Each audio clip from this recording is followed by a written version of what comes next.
It's 6 o'clock, I'm Simon Oxley. The headlines: Bedfordshire care home staff suspended, British pensioner sentenced to 350 lashes, and Luton MP to highlight prosecutions for prostitution. BBC Three Counties Radio. 6 members of staff from a Bedfordshire nursing home have been suspended whilst investigations are carried out into alleged poor care after a camera was hidden in an elderly resident's room. Matilda de Silva's daughters say hiding a camera above her wardrobe at Crossways nursing home in Wrenhold was a last resort following concerns about staff behaviour. More from Jessica Cooper.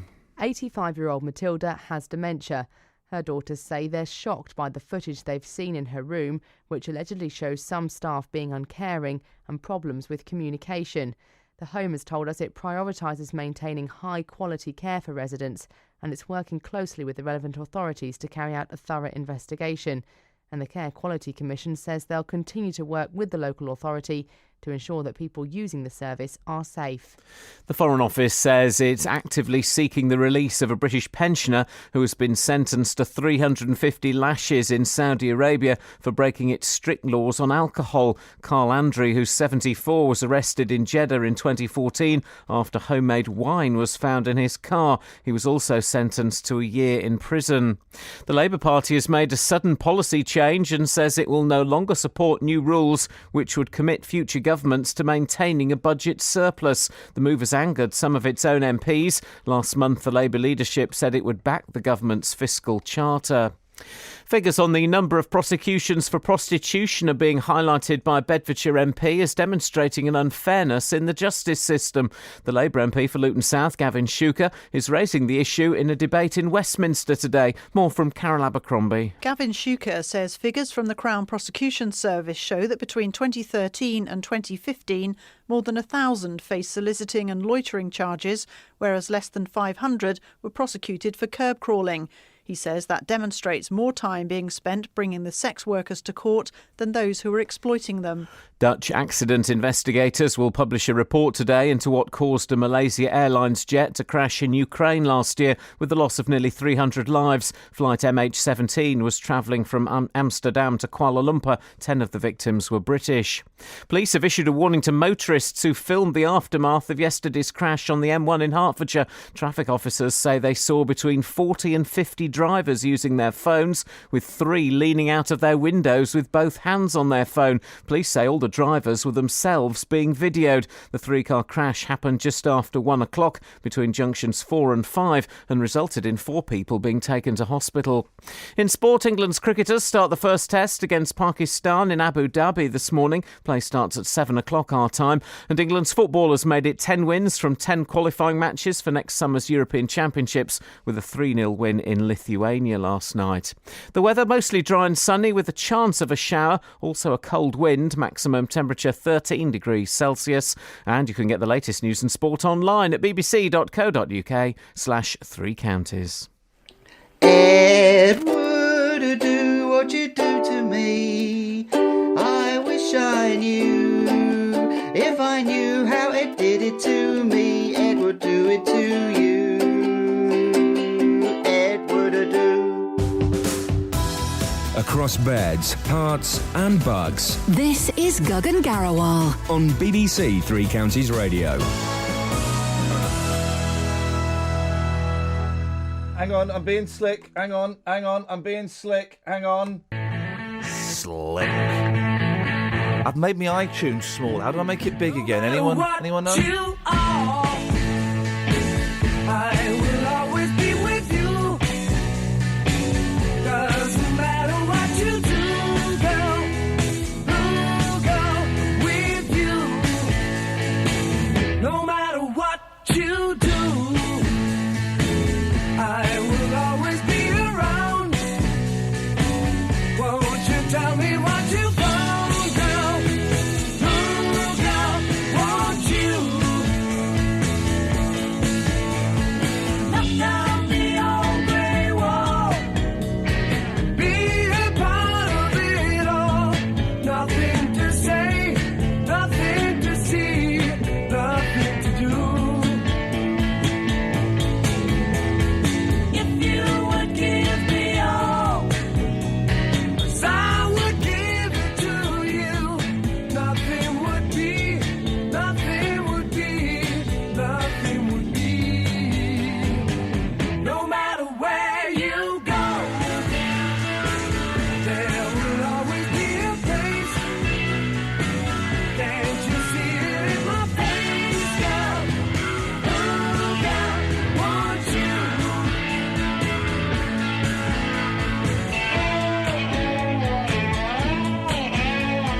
playing with my iTunes while a song is playing. This is very, very dangerous.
Across the eastern regions. This is Colin Berry.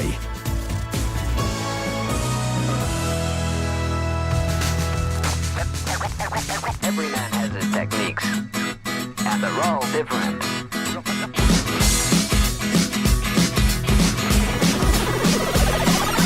They said you're not normal, why don't you sing R&B? I said I got no rhythm and I got no blues, I'm as happy as can be. They said how can you not bop to hip-hop? I said I most certainly do. Did you not see me dancing the other night like the girls on Channel U? Yeah, I can wind down low, be like the girls in the video, but for me that's much too slow because I prefer rock and roll. I say yeah, I can wind down low, dance like the girls in the videos, but for me that's a no-no because I prefer rock and roll, rock and roll. They say why'd you wear a shirt and tie? Now that's a bit bizarre. I said I like to look good when I go on stage, strumming my guitar. I like to sing my songs about real life things like good times and romance, and I prefer to do it in my skinny jeans and minuscule hot pants. Every man has his techniques, Cause this baby got no back, and they're all different. yeah, I can wind down low, be like the girls in the videos, but for me that's much too slow because I prefer rock and roll. I say yeah, I can wind down low, dance like the girls in the videos, but for me that's a no-no cause I prefer rock and roll, rock and roll, rock, rock. Why can't people just let me be? I'm only putting out what comes best to me. Some people get their kicks with other things, but I get mine with wood and string.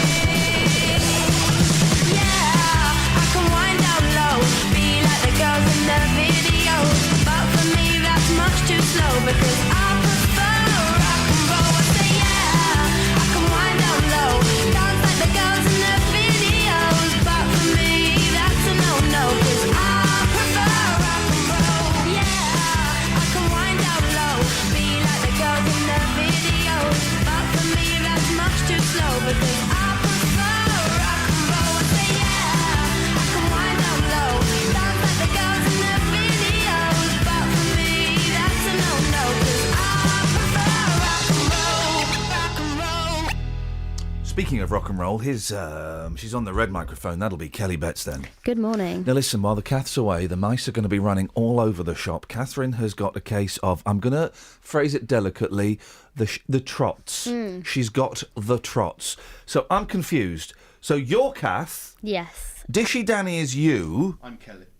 Well, why are you speaking into the wrong microphone? Go to the other microphone. Go to the other microphone. Go. Oh, for crying out loud. Go back to the other one. Yeah, go. That's it. Okay, can you hear me? I'll go back to the other one. You go back to the other one. Yep, go. Right. It's just not working. No. Really. So that idiot's you. Yes. Okay, fine. Who's Dealey? Dealey. No, but who is he? I've been meaning to ask that for years. He's tall. He just comes in with a microphone and shoves it in people's face. He doesn't actually work here. I know, he does it all for free. Now let's do this, and then we'll then we'll have a little bit of fun. A family. Yeah. This is a very serious story. Their family was so concerned about the way their mum was being treated in a Bedfordshire care home, they set up a camera in her room. Allegations of mistreatment are now to be investigated at Crossways, a nursing home in Renhold, and 6 members of staff have been suspended while investigations take place. Matilda De Silva's daughters say hiding a camera above her wardrobe was a last resort following concerns about staff behaviour. Kelly, why do they put the camera in the room? So Matilda's children, Elizabeth and Carol, say they had ongoing concerns with the nursing home and they'd spoke to staff about their concerns. Their mother is 85, she has dementia and is bedridden, and she's been living there for about 3 years. They said they decided to hide the camera after hearing 2 carers speaking to a resident in an abusive way, and they said they felt it was a last resort. The camera, so they hid the camera in a bag above the wardrobe and recorded over a number of days, but mostly at night. And the sisters said it shows staff going into their mother's room, removing her bell and not listening to her. But their main concerns are with communication and staff having an uncaring attitude. And they've decided to move Matilda from this home, and so they want recruitment processes to improve and make sure staff are caring, and for all care homes to have cameras as a permanent measure. Now this is the thing. This is some see this as being controversial as having installing cameras in rooms in care homes. I've considered doing it with my mum. There was some dodginess was going on. Oh, that was it. Load of money got nicked from her safe, and the police. There wasn't enough for the police to go on, and the care home said, "Oh yeah, we couldn't find out who it was. We got it down to 6 people." Right? Okay. Who are those 6? We can't tell you who they are. So that person's still working there. So I considered putting a camera in there. I've got no qualms about putting a camera in there, as long as it's not being broadcast to everyone. The thing is, if the care home did it, could the family have access to the camera whenever they wanted? It would have to work like that. The first nursery my boy went to, they had cameras in the rooms, and you got a password, and you could log in and you could watch at home. But Anytime, any place, anywhere. It was complete. In fact, no, you couldn't do it on your phone. You had to do it on the computer, I think. And it was, it was safe and it was secure. I don't have a problem with doing that in care homes, really, as long as it's only being seen by the family and it's not, it's for their. It's a shame that we'd have to do it. 03459. What have the nursing home had to say? They sent us a statement saying... Of course they did. Yes. Our home has a long-standing reputation for providing high-quality care for residents.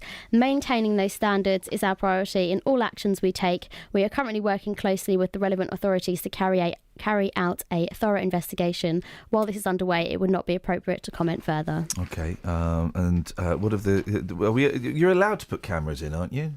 They say... This is the Care Quality Commission, don't they? They say they've issued guidance on the use of hidden cameras to monitor care given to elderly and vulnerable people in hospitals and care homes. Thank you. It said the person receiving care must give permission, and if they can't, you must think about whether you're acting in their best interests or not. Okay, we're going to speak to Matilda's daughter later on. I don't have... I know that no one's actually listening at 6:15, so we don't really put much effort into the first 15 minutes of the show. But there can't be anybody objecting to that, can there? No. Ow! Sorry? No. What? No, they can't. Okay. Why can't I never get you? Because you are an idiot. Thank you. So the Rolling Stones gather no moss. The Rolling Stones... Oh, hang on a minute. I've got a joke brewing. I've got something brewing here. Have you? So the Rolling Stones... Oh, this is so annoying. Mick Jagger and Keith Richards were meant to pick up... Thanks. You'll like this, Danny. Yeah, you'll like this, Danny. Okay. The Rolling Stones... Keith Richards and Mick Jagger were meant to pick up a supermodel, right? Mm-hmm. And... Where'd you get those? No, from her apartment, okay? And when they went to pick her up... No, so Mick Jagger and Keith Richards turned up at a rock concert, empty-handed. And Charlie Watts said, I thought you were picking up that supermodel. And Keith Richards and Mick Jagger said, no. Rolling Stones gather no Kate Moss. Yeah? Is trouble there? Yeah, I think it is. I probably should do... Travel news for beds, cards and bugs. BBC Three Counties Radio. It's quite so far this morning through the roadworks on the M1. They're in both directions between junction 12 for Flitwick and 11 for Dunstable, so expect some delays there later because there's a lane closed each way. In Waddesdon on the A41, it's fine there too, but the roadworks on the High Street at Baker Street could cause some delays later. And expect queues in St Albans later on the North Orbital Road between the Park Street roundabout and the London Coney roundabout because of a lane being closed there in each direction. In Neaston on the North Circular Road, it's starting to build up already between the Neaston interchange and the M1 at the Staples Corner flyover because of the roadworks there. There's no reported train problems so far this morning. Samantha Bruff, BBC Three Counties Radio. Thank you, Sammy. There is a story about the Rolling Stones. We'll get to it. It's important. It's about how technology is ruining our lives. 6:16, Tuesday the 13th, unlucky for some, of October. These are your headlines on BBC Three Counties Radio. 6 members of staff from a Bedfordshire nursing home have been suspended after a camera was hidden in an elderly resident's room. The Foreign Office says it's actively seeking the release of a British pensioner who's been sentenced to 350 lashes in Saudi Arabia. And Luton MP Gavin Shuker will tell the Commons today that more time is spent bringing sex workers to court than those who are exploiting them. Every weekday from 3. It's not just about what we bring you. Starting off on the M25, it's particularly heavy moving anti-clockwise. It's also about what you bring us. In the end, I could only eat off my ironing board. Your stories. Every room in the house was climbing over mountains of rubbish. Your humour. There's a reason why you earn the big bucks, you see. That sort of insightful comment is exactly right. Your opinions. Well, the culture's got to change because the police can't do it and the traffic wardens are so busy. So the culture has to change. I think parents do change into different human beings when they are picking their kids up. Roberto Perroni. And everyone across Beds, Hearts and Bucks. Weekdays from 3 on BBC Three Counties Radio.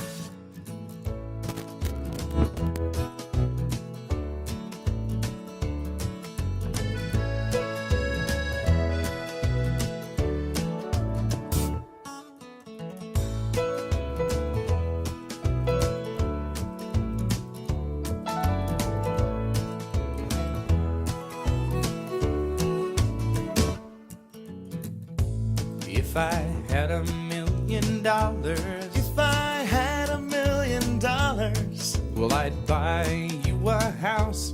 I would buy you a house. And if I had $1 million, if I had $1 million, buy you furniture for your house. Maybe a nice Chesterfield or an ottoman. And if I had $1 million, if I had $1 million, well, I'd buy you a K car, a nice Reliant automobile.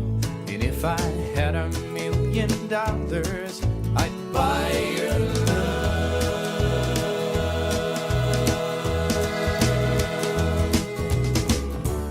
If I had $1 million, I'd build a tree fort in our yard. If I had $1 million, you could help, it wouldn't be that hard. If I had $1 million, maybe we could put like a little tiny fridge in there somewhere. You know, we could just go up there and hang out. Like open the fridge and stuff, and there'll always be foods laid out for us with little pre-wrapped sausages and things. They have pre-wrapped sausages, but they don't have pre-wrapped bacon. Well, can you blame them? Yeah. If I had $1 million, if I had $1 million, well, I'd buy you a fur coat, but not a real fur coat, that's cruel. And if I had $1 million, if I had $1 million, well, I'd buy you an exotic pet. Yep, like a llama or an emu. And if I had $1 million, if I had $1 million, well, I'd buy you John Merrick's remains. Ooh, all them crazy elephant bones. And if I had $1 million, I'd buy your love.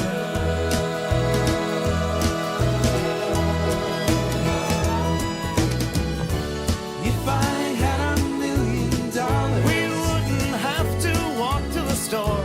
And if I had $1 million, now we'd take a limousine 'cause it costs more. If I had $1 million, we wouldn't have to eat Kraft dinner. But we would eat Kraft dinner. Of course we would. We just eat more. And buy really expensive ketchups with it. That's right, all the fanciest Dijon ketchup.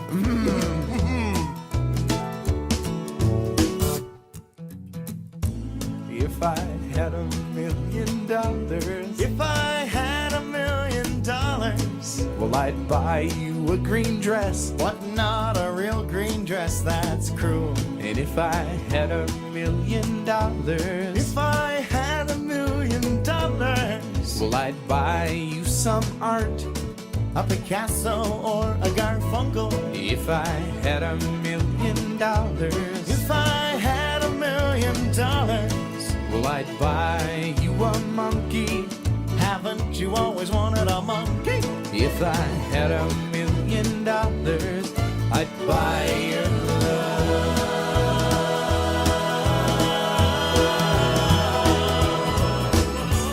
If I had $1 million, if I had $1 million, if I had $1 million, if I had $1 million, if I had $1 million,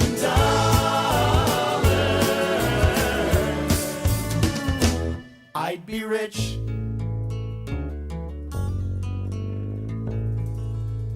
Morning, guys. Now, a Bedfordshire MP will today raise the issue of unfair prosecutions for prostitutions in a Westminster debate. Oh, I'm a poet, I didn't realise. The Labour MP for Luton South, Gavin Shuker, claims that twice as many women are being arrested for soliciting as men are for curb crawling, and he says that's unfair. He also says the figures demonstrate that more time is spent bringing these sex workers to court than those who are exploiting them.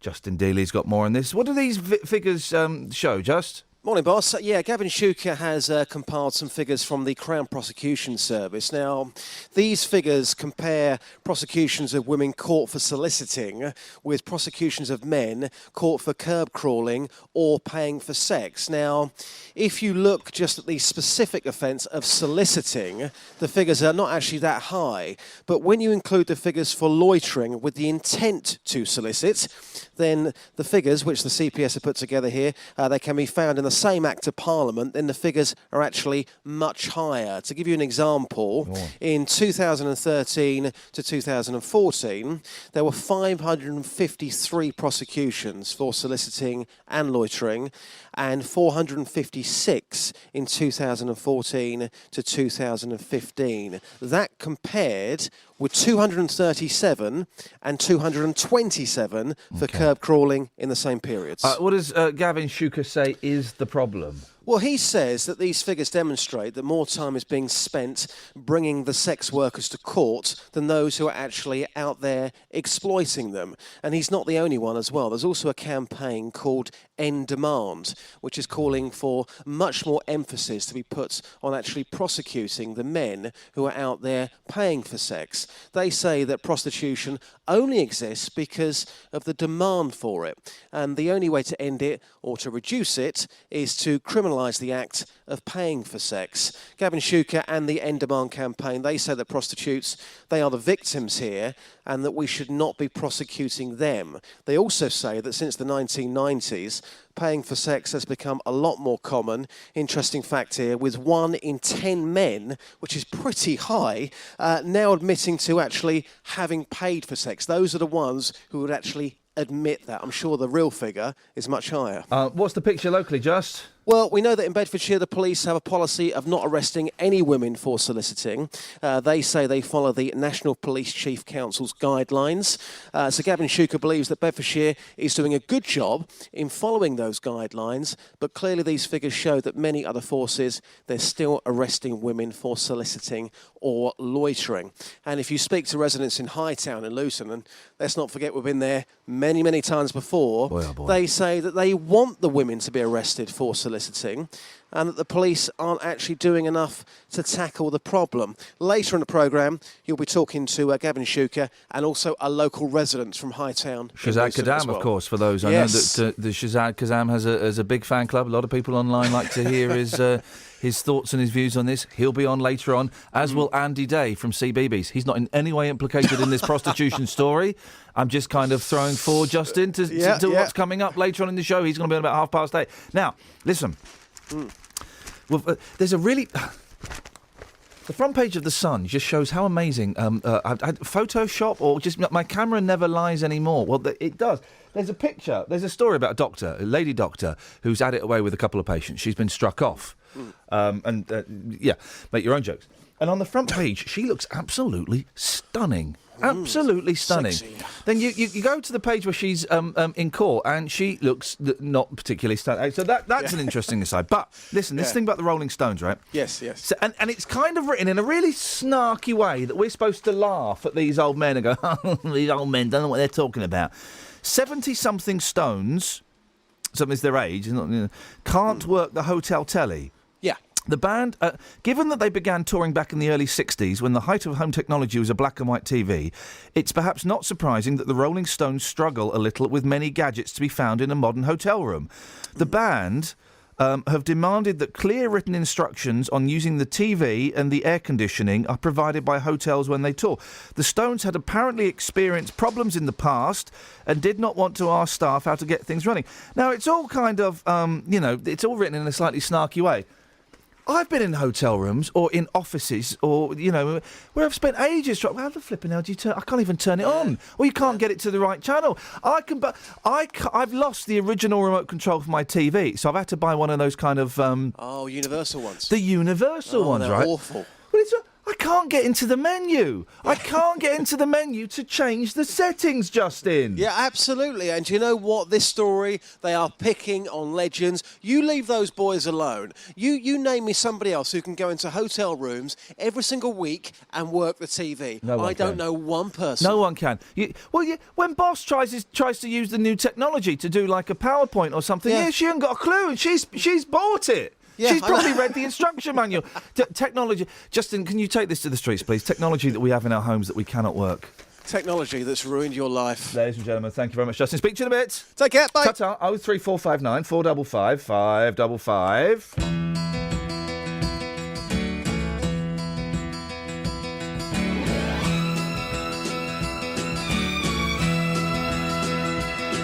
If you see your brother standing by the road with a heavy load from the seeds he sowed, and if you see your sister falling by the way, just stop and say, you're going the wrong way. You've got to try a little kindness, yes, show a little kindness, let's shine your light for everyone to see.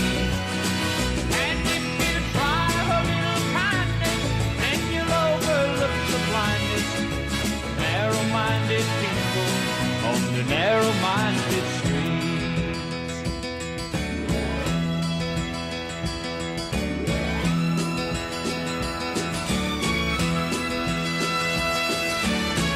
Don't walk around the down and out, lend a helping hand instead of doubt.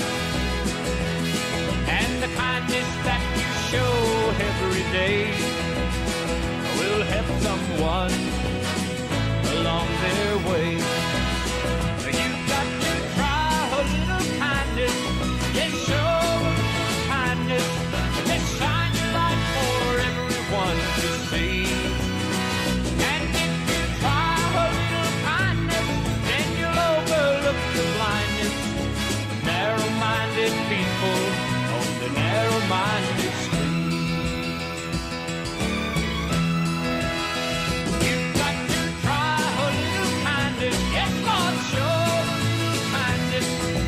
Shine your light for everyone to see. And if you try a little kindness, then you'll overlook the blindness of narrow-minded people on the narrow-minded street.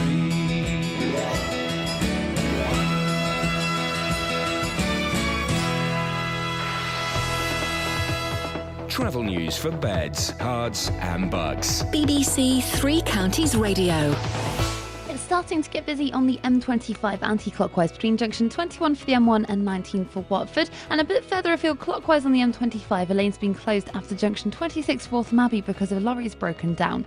In Neaston on the North Circular Road, there are queues building up between the Brent Cross flyover at the A41 and the Neaston interchange. In Bedford on the A6, there's temporary traffic lights for roadworks going on at Clapham Road, so expect delays there. And looking at the speed sensors, just south of Dunstable on London Road, it's looking quite slow from Old Hill heading towards Beach Road. On the trains, there's no reported problems at the moment, but if you're using the train to get to the London Underground and planning to use that, the service is suspended on the Metropolitan line between Baker Street and Aldgate because of a signal failure at King's Cross, St Pancras. So that means there's also severe delays on the Circle line and the Hammersmith and City line. Samantha Bruff, BBC Three Counties Radio. Sammy, thank you very much. Adrian, of course, has done the perfect joke about the Rolling Stones.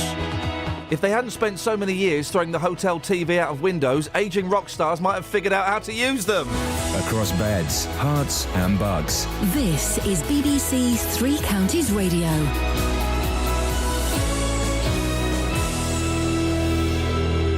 It's 6:30. I'm Simon Oxley. 6 members of staff from a Bedfordshire nursing home have been suspended after a camera was hidden in an elderly resident's room.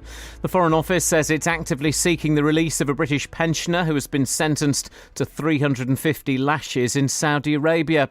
Luton MP Gavin Shuker will tell the Commons today that more time is spent bringing sex workers to court than those who are exploiting them, and police have issued a warning to motorists who filmed the aftermath of yesterday's crash on the M1 in Hertfordshire. Traffic officers say they saw between 40 and 50 drivers using their phones. Three Counties Sports. BBC Three Counties Radio. England's cricketers start the first test against Pakistan in Abu Dhabi this morning. Play starts at 7 o'clock our time. Moeen Ali will open the batting. Spinner Adil Rashid will make his test debut. England's footballers made it 10 wins from 10 qualifying matches for next summer's European Championships with a 3-0 win in Lithuania last night. Former MK Dons midfielder Dele Alli made his second sub-appearance with one of England's goals, an own goal by Watford keeper Gidrius Arlauskis. Here's England manager Roy Hodgson. The 31 goals scored and the 3 goals conceded in the 10 games and 10 games unbeaten. It can't get better than that. And hopefully also we'll learn from the matches that we're playing now against Spain and France next, and then Germany and Holland. And they're more likely, if you like, to show up any defects in our game than we were able to see tonight. Hemel Hempstead and Hitchin are both out of the FA Cup after losing third qualifying round replays last night. Hemel lost 2-1 at Sutton. Hitchin lost 2-1 at home to Enfield. In the National League tonight, Boreham Wood begin life without Ian Allinson with a home match against Aldershot. Allinson resigned as Wood boss yesterday after 7.5 years at the club and says going full-time didn't suit his own career. We made a decision a couple of weeks ago to go full-time in terms of training Monday morning, Thursday morning, Friday morning. And obviously I've got a full-time job here and it just didn't work for me. I typically go over 3 weeks, but just felt that I'd lost a little bit of hold of the club in terms of me being in charge with the first team.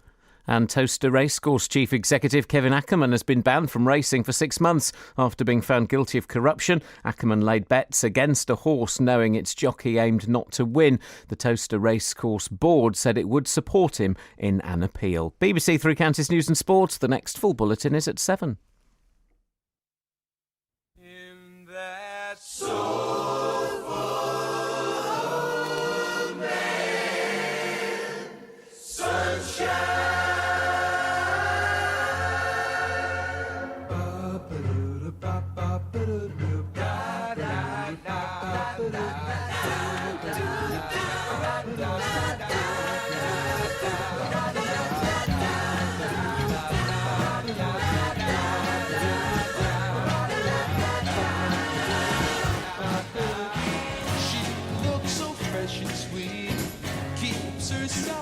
and tender. No wonder that I can sing a song about my baby. She looks so healthy. I feel so dark and wealthy. No wonder that I can sing a song about my baby. So happy together, love is better in that soulful old man sunshine.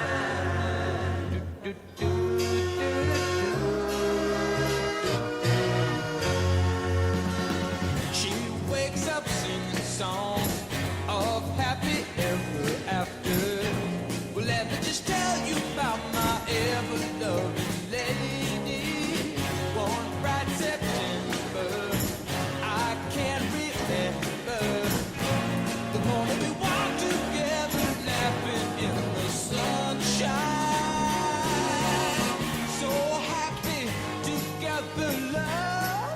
is better in that soulful old man sunshine.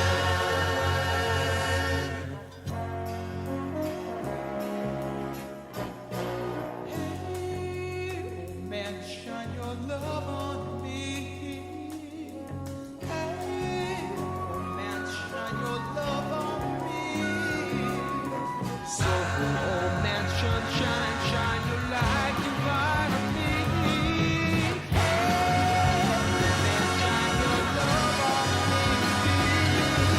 Suddenly the light shines through and I see you there standing before me.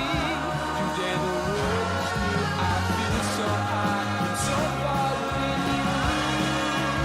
Yeah. Morning and evening, my love is weaving a magical thread of joy that joins our hearts together. La la la la la la la, oh oh oh oh oh oh yeah, oh la la la la la la la la la, oh oh oh oh yeah,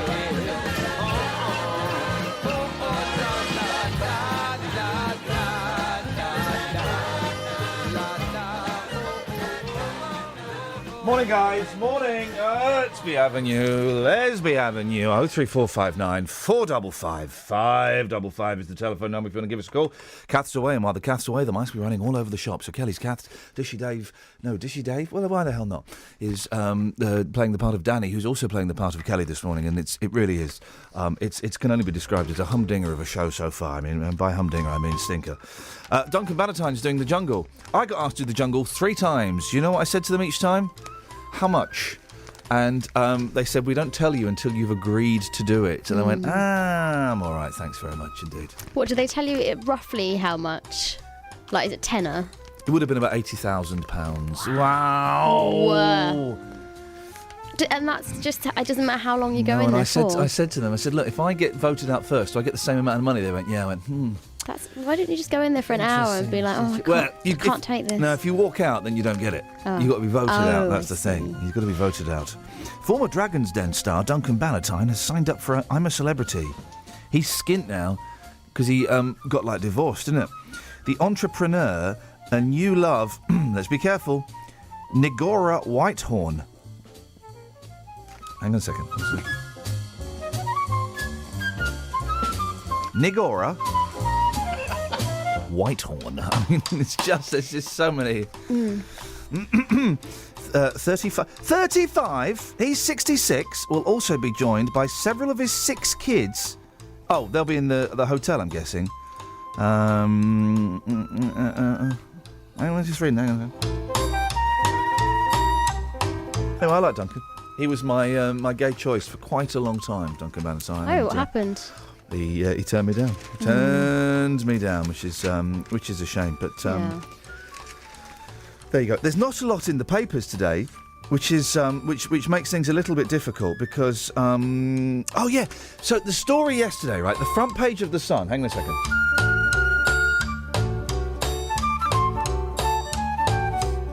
John has tweeted, mate, I'm listening. Do we have to guess the 3 counties? I'm going for Cumbria, Somerset and Norfolk. No, it's not, I'm afraid. It isn't, but thank you. Please try again. So the front page of the Sun was about this fella, right, who went to a football match and he pretended to that he was disabled enough to require a wheelchair. He didn't. He's like a triathlete or something. He's mega buff. Sorry? He's mega buff, right?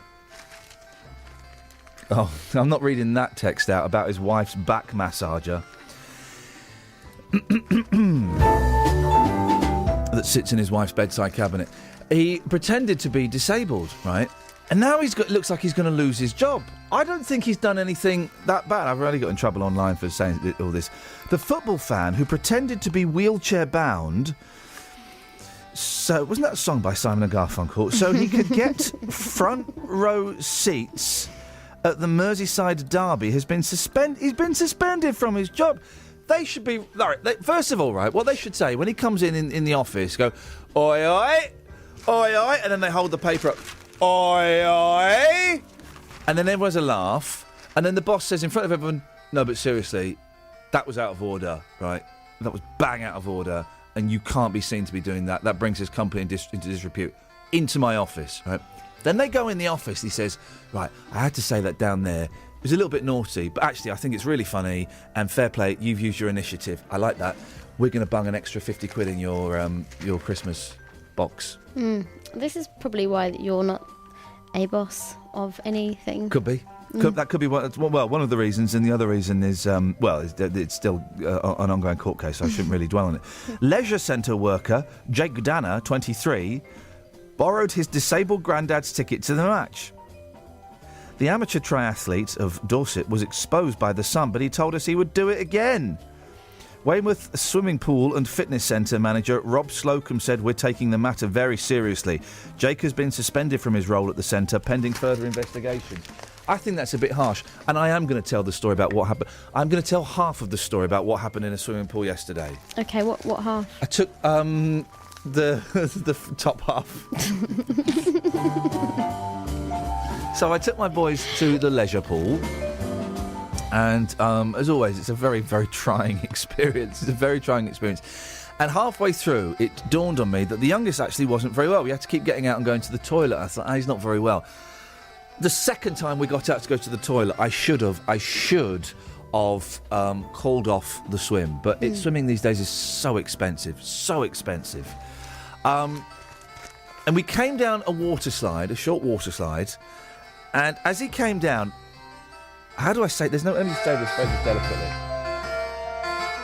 He puked up in the water. Now, at that point in the story, everyone says, "Oh, what did the staff do?" And I have to say, well, I didn't notify the staff of his stomach upset for several reasons. Let me explain. First of all, it was very watery. Yes, it was beige, but it was watery. There was no solids in it. Okay, so there was that.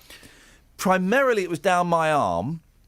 Obviously, when I put my arm in the pool to wash it, you're surrounded by water.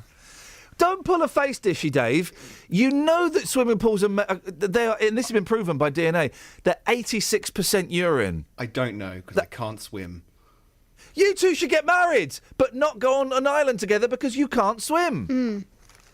That'd be bad because then our children wouldn't be able to swim. It's not a genetic thing. It's learning. I mean, it's genetic but for we ducks. Can't teach them. I can teach them. I know how to swim. I just have a fear of water that won't allow me to. Like, I know what I have. I thought you didn't I know the movements and what I have to do. Oh, I know the movements, but I've never tried it. Kids, you days. This is the problem, right? This is why we need Rolf Harris back. He encouraged. Yes, he may have. But he encouraged us to swim as kids in the 70s and the 80s. There was an advert of him. I thought you meant he encouraged you to swim so you didn't have to watch him on telly. He was trying to get away from him. No, he was. This is why we don't need him, but we need. Who's the modern equivalent of Rolf Harris? I know, Neil Buchanan. Big star? Yeah, you know Neil Buchanan? Heart attack. Yeah, okay. Yeah. Huh? About 10 years ago, isn't it? Shut up, man. He's popular with the kids. All right. I'd say he's still cool. All right. The fellow that you've got coming on later. Andy Day. We need Andy Day from CBeebies to encourage you lot, the kids, to swim. You're like a teenager now, so you want someone like Terry Christian or Katie Puckrick or something. Someone who kind of speaks your language to teach you how to swim. That's what you require. Anyway, he puked up. Oh, yeah. And that's not all he did, but I'm not even going to go there. And I looked down, and it dissipated literally within 20, 30 seconds. It had gone. And I thought, I'm not going to tell anyone about this. There's nothing to fish out. There's so much chlorine in the pools these days that just really mean that it would have gone just like that. Just like that. Danny? What's your problem, mate? No, it's just gross. What's your beef? No, that's what I said to my son. What's your beef? Because it was floating all over the place. It was really... Travel news for beds, cards and bugs. BBC Three Counties Radio. It's starting to build up on the A1M southbound between junction 8 for Stevenage and 7 for the A602. And on the M1, it's very slow southbound between junction 10 for Luton Airport to 9 for Redbourne. And on the M25, it's looking busy from junction 21 for the M1 and 19 for Watford. And a bit further away on the M25 clockwise, a lane's been blocked by a lorry that's broken down just after junction 26 for Waltham Abbey. There's no reported problems on the trains, but there are problems with the London Underground if you're using that to travel into London this morning. So on the I can't find it. On the Metropolitan line, there's no service between Baker Street and... there's no service on the Metropolitan line at all because of the problem at King's Cross St Pancras, which is causing severe delays on the Hammersmith and City line and the Circle line from King's Cross St Pancras. Samantha Bruff, BBC Three Counties Radio. You're all right, hun. I'm fine, thank you. You're having one of them Are days. you? Yeah, no, I'm having one of them days as well. We'll get through it. Don't worry. We'll get through it. But I would suggest, dear listener, if you have anything better to do for the next 2 hours and 15 minutes, probably should go and do it. 6:45, it's Tuesday the 13th of October. I'm Iain Lee. These are your headlines on BBC Three Counties Radio. 6 members of staff from a Bedfordshire nursing home have been suspended after a camera was hidden in an elderly resident's room. The Foreign Office says it's actively seeking the release of a British pensioner who's been sentenced to 350 lashes in Saudi Arabia. And Luton MP Gavin Shuker will tell the Commons today that more time is spent bringing sex workers to court than those who are exploiting them. Let's get the weather. Beds, Hearts and Bucks weather. BBC Three Counties Radio. Good morning. We have got high pressure dominating our weather for the rest of this week. However, it does not mean wall-to-wall sunshine. We've got 1 or 2 showers just skirting their way in through parts of Bedfordshire at the moment. There's a line just moving west, so they're coming in from the North Sea and coming across country. So we could get 1 or 2 showers today. Some bright spells, sunny spells between. Quite a chilly start this morning. It's not going to get too much warmer. This brisk northeasterly breeze making things feel quite chilly from time to time. Maximum temperature getting up to around 13 Celsius. Overnight tonight, still some showers possible. Again, particularly as they come in from the east. So further east you are, you're more likely to get those tonight. Minimum temperature further west, pretty chilly actually. Clear spells, 5 Celsius, 41 degrees in Fahrenheit. For tomorrow, still a lot of cloud around. Chance of the odd shower. Again, more likely to be the further east you are. Chilly northeasterly breeze. Temperatures similar at 13 Celsius. And that's your forecast.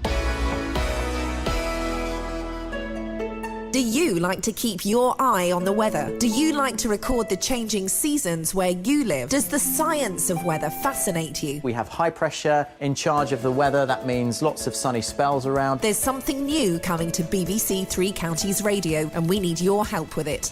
You'll need to have a computer, smartphone, or a tablet and access to the internet. If you're interested in taking part, send your contact details to 3cr@bbc.co.uk. So after hearing that last time, I was going to buy like a little weather centre for the... What the hell are you eating? You make me want to puke. Banana. Okay. I was going to buy... What the hell are you eating? You make me want to puke. Half of Kelly's other banana. How many bananas are there? 1. Well, he's implied sorry, 2. no, I got that wrong. It's half of Kelly's banana. This is the thing I was saying earlier on. There's someone's been convicted of a murder that happened 24 years ago because of advances in technology, which is why you can never murder anyone now, right? Because 24 years ago, you didn't... Flipping it, that is disgusting. What? Who did that? Was You it guys me? did, yeah. You just nom nom nom. I finished. Then why have you got puffy cheeks? I haven't. That's just my face. Okay, it's the mumps. So, 24 years ago, you would never have considered... It's disgusting. Can I just... Okay, it's gone. But now you got banana-y mouth. It's all clarty. You can hear it. It's all this mucus. It's clarty. It's mucus. When I move my mouth, Oh, you make me sick. Right. And now your jacket's noisy. What is going on? Am I tripping? Yep. That would explain Justin, you that. there? What? Hello? So I was going to... You can't commit a murder now because who knows... 25 years ago, you didn't expect that there would be DNA technology, right? So what technology are they going to have 25 years hence? They're going to have like holographic 3D venereal imaging or something like that. That's going to be able to just you'll put like it'll be like a scanner, it'll be like a sort of app, and you scan it over the body, and it will recreate the last 2 minutes of that person's life. Wow. That's really good. That's going to happen. I think what will happen Thing is, no one will have it because no one's going to pay 99p for it, so it'll flop. Somebody the technology would be so clever that when you're about to murder someone, you would just dissolve. What? But that's for murders in the future. I'm talking about a murder now that gets solved 25 years' time. And I can't go to prison at the age of 67. Well, I'm going to die. There's no chance. The reason I can't is because there's no hope of me getting out. So I'm just going to become a bad boy. So I'll just be a bad boy. I'll just become a gangster in prison. If I go to prison at 67 for life, so it's 20 years, 87, well, I won't make 87. I like the high life. I like the rich cheeses, the clarets. So I'm just going to become a bad boy in prison. Just don't do it. But I want to kill him. He's annoying me. Whoa. What, me? Is Dealey there? No, I don't know where he's gone though. He's definitely. Well, that's fine. He's out on the streets. Let him prowl. Anyway. That wasn't the initial point I was making. Oh, yeah, so that weather trailer made me want to go and buy a weather pod for the boys to play with. You know, so you've got like a little yoghurt pot where you catch the rain and a spinny thing with, you know. You can't get them. They're all digital. So what? Yoghurt pots? No, flipping heck, girls. The weather stations are all digital. So you can't just go out and... What I'm trying to say is, you are winding me right up.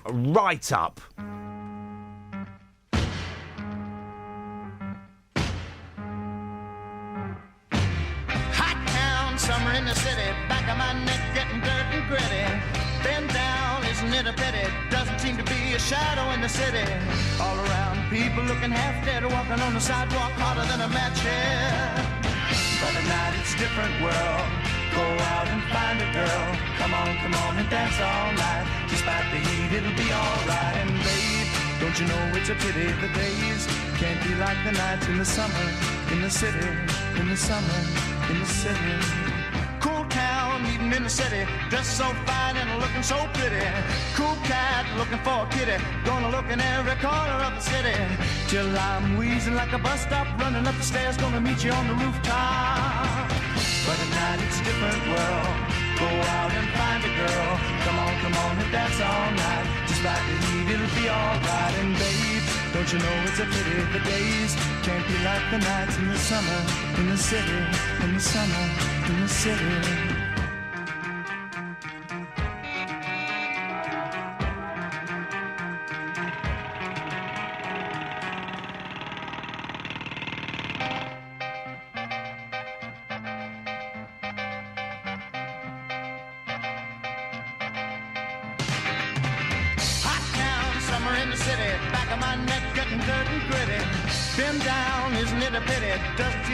Shadow in the city, all around people looking half dead, walking on the sidewalk harder than a match head.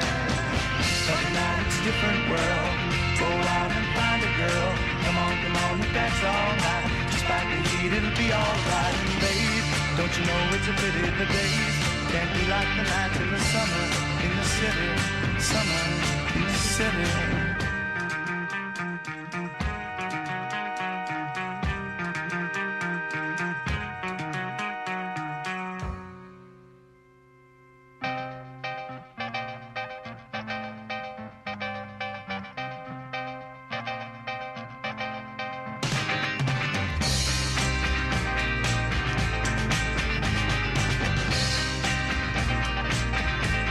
Dealey! Hey, boss, little game for you. Name the car horn. Sorry? Name the car horn. Which car horn? The car horn in the song. What, at the start of the song? Yeah, is it? yeah. Let's play a little game. Name the car horn. All right, hang on a second. Let's go back to the... here we go. Oi! Oi! Boom! Boom! Well, hang on. Where's the car horn? Well, it should be at the start. Well, no, hang on. Let's try... Maybe we missed it. Let's try again. Hang on a second. Here we go. Hang on. Oh, no. You've got the rubbishy BBC version there. No, this is from the Summer in the City, the best of the Lovin' Spoonful. No. Yes, there's definitely a car horn in there somewhere. Isn't it in the middle? No, Hang on. it's at the start. Hang on. You've got the wrong version. Oh. There. That's in the middle. It's the middle. You've confused the top with the middle again. Name the car horn. Call me now. Well, what is it? I think. Well, let's just put it out there, see what happens. Well, you don't know, do you? No, I do. I think it's a Beatle. I think it's a Beatle. Oh, because of the 60s, Sergeant Pepper. Paul is dead. I see, Mark Chapman. I've got it now. I've got the connection. I've got it. Dealey. Yes, boss. What you got for us? Well, I'm on the streets, mate. I'm on the streets talking to people about technology and when it's ruined your lives. I'm looking out the window, mate. It's I can't see nothing. All I can see is my reflection. Very, very dark out there. It's very dark. It's very, very cold. It was raining earlier on. The streets so far, I've got to be honest with you, they're not great. They need to up their game. Yeah, of course they do. Technology, I mean, it's ruined a lot of people's lives. I want stories this morning. You talk about it being cold as well. Lecky blanket, mate. It's all about the Lecky blanket. I've never had one. Describe how they work. Well, what? I've never had one before. Okay, well, I'll describe how they work. It's a blanket, it's Lecky.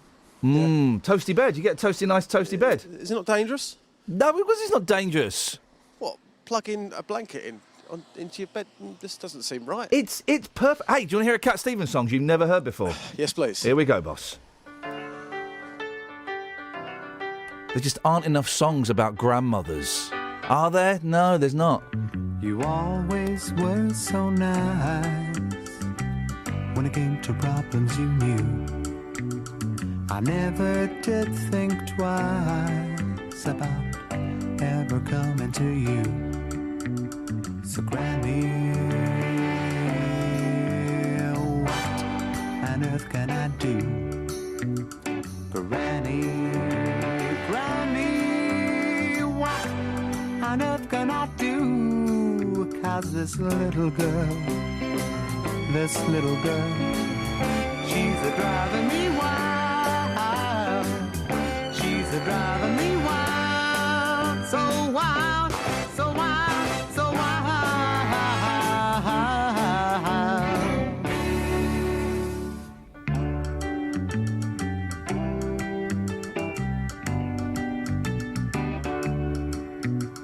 You always straighten me out when I was feeling rough, but this one I really doubt, 'cause this one's really tough. Oh, Granny, what on earth can I do? Granny, what on earth can I do? 'Cause this little girl, she's a driving me wild. She's a driving me wild. So wild, so wild, so wild.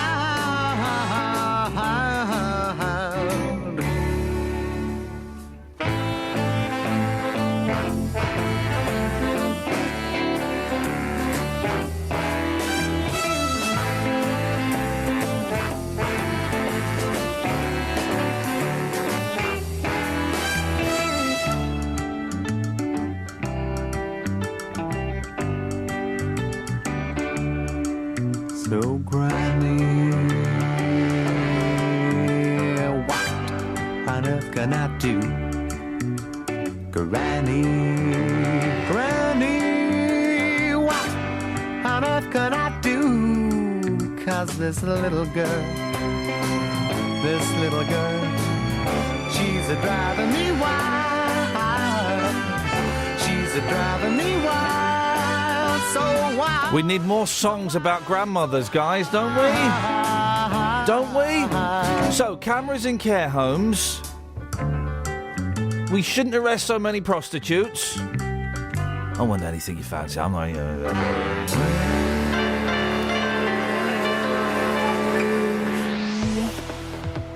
Travel news for beds, cards and bugs. BBC Three Counties Radio. There's been an accident on the M1 southbound between junction 12 for Flitwick and the Tuddington services, so 3 lanes have been closed and it's starting to cause southbound queues. On the A1M it's also very busy southbound from junction 8 for Hitchin to 7 for Stevenage, and the M25 is slow anti-clockwise from junction 21 for the M1 to 19 for Watford. It's also busy at the North Orbital Road on the M25 junction 21A roundabout, and the A414 Park Street in St Albans is starting to look very slow around the Park Street roundabout. Samantha Bruff, BBC Three Counties Radio. Thank you, Sammy. Oh my goodness! Look, I can see a ghost. I can see a ghost. The ghost of Christmas past. Tony Blackburn's in the house. Morning, Tony. Nice to see you, buddy.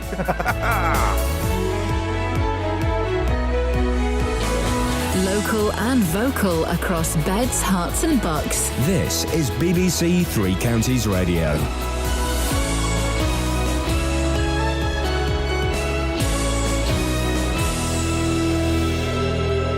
It's 7 o'clock. I'm Simon Oxley. The headline: staff suspended at Bedfordshire nursing home, British pensioner sentenced to 350 lashes, and Luton MP to highlight prosecutions for prostitution. BBC Three Counties Radio. 6 members of staff from a Bedfordshire nursing home have been suspended whilst investigations are carried out into alleged poor care after a camera was hidden in an elderly resident's room.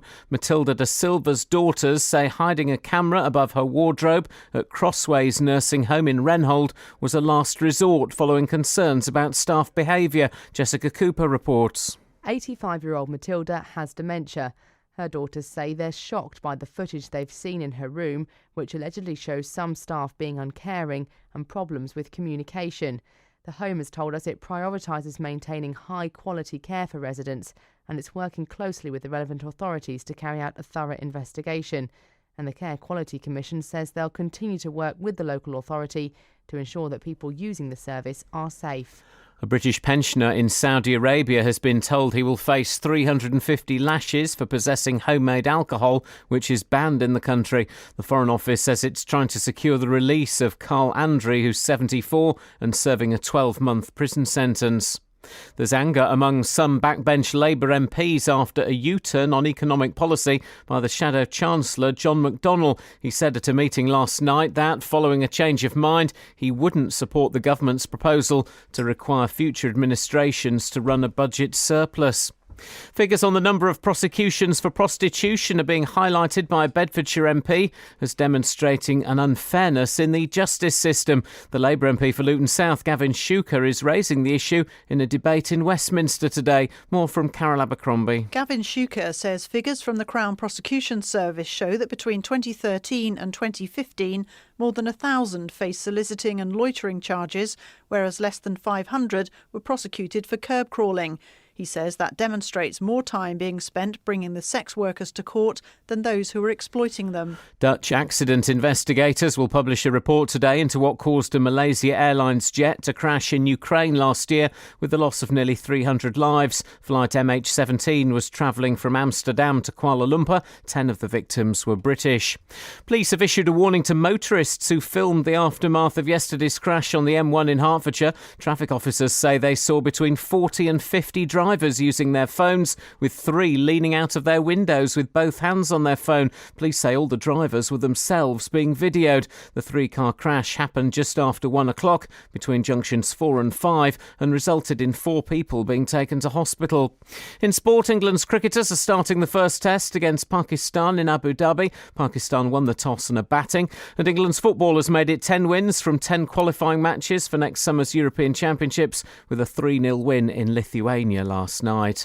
The weather mostly dry and sunny, but with the chance of a shower and a cold wind. A maximum temperature 13 degrees Celsius. And you can get the latest news and sport online at bbc.co.uk/3 counties. Thank you, Simon. Morning, guys. Blackburn's in the house. Everything is groovy. Everything is groovy. So, hiding cameras in care homes? I don't have a problem with it at all. I've considered it myself. Came very close to doing it. There's no problem with it at all, is there? As long as the person whose room it is kind of aware.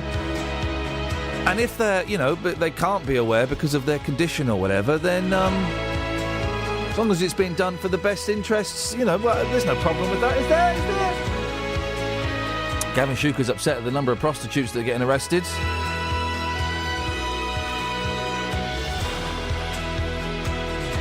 Oh, and anything you fancy as well. 03459 455 555 is the telephone number. Across beds, hearts and bucks. This is BBC Three Counties Radio. 6 Members of staff have been suspended from a care home in Bedfordshire after footage from a hidden camera allegedly shows poor care and unsafe practice. Investigations will now be held into the treatment of 85-year-old Matilda De Silva, who was at Crossways Nursing Home in Renholt. Her family say using the camera was a last resort. Well, Elizabeth De Silva is Matilda's daughter and joins me on the line now. Morning, Elizabeth. Hi, good morning. Nice to talk to you. Tell us a little bit about Mum. Why is she in a care home? What's her condition? Well, there are several.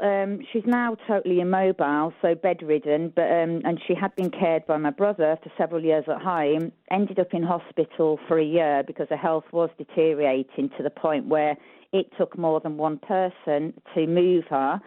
Was in hospital for a year, and then the decision was made that she couldn't be cared for at home anymore, and we'd have to be moved into nursing. So that's how that started. And she's got dementia as well, has she? Is that right?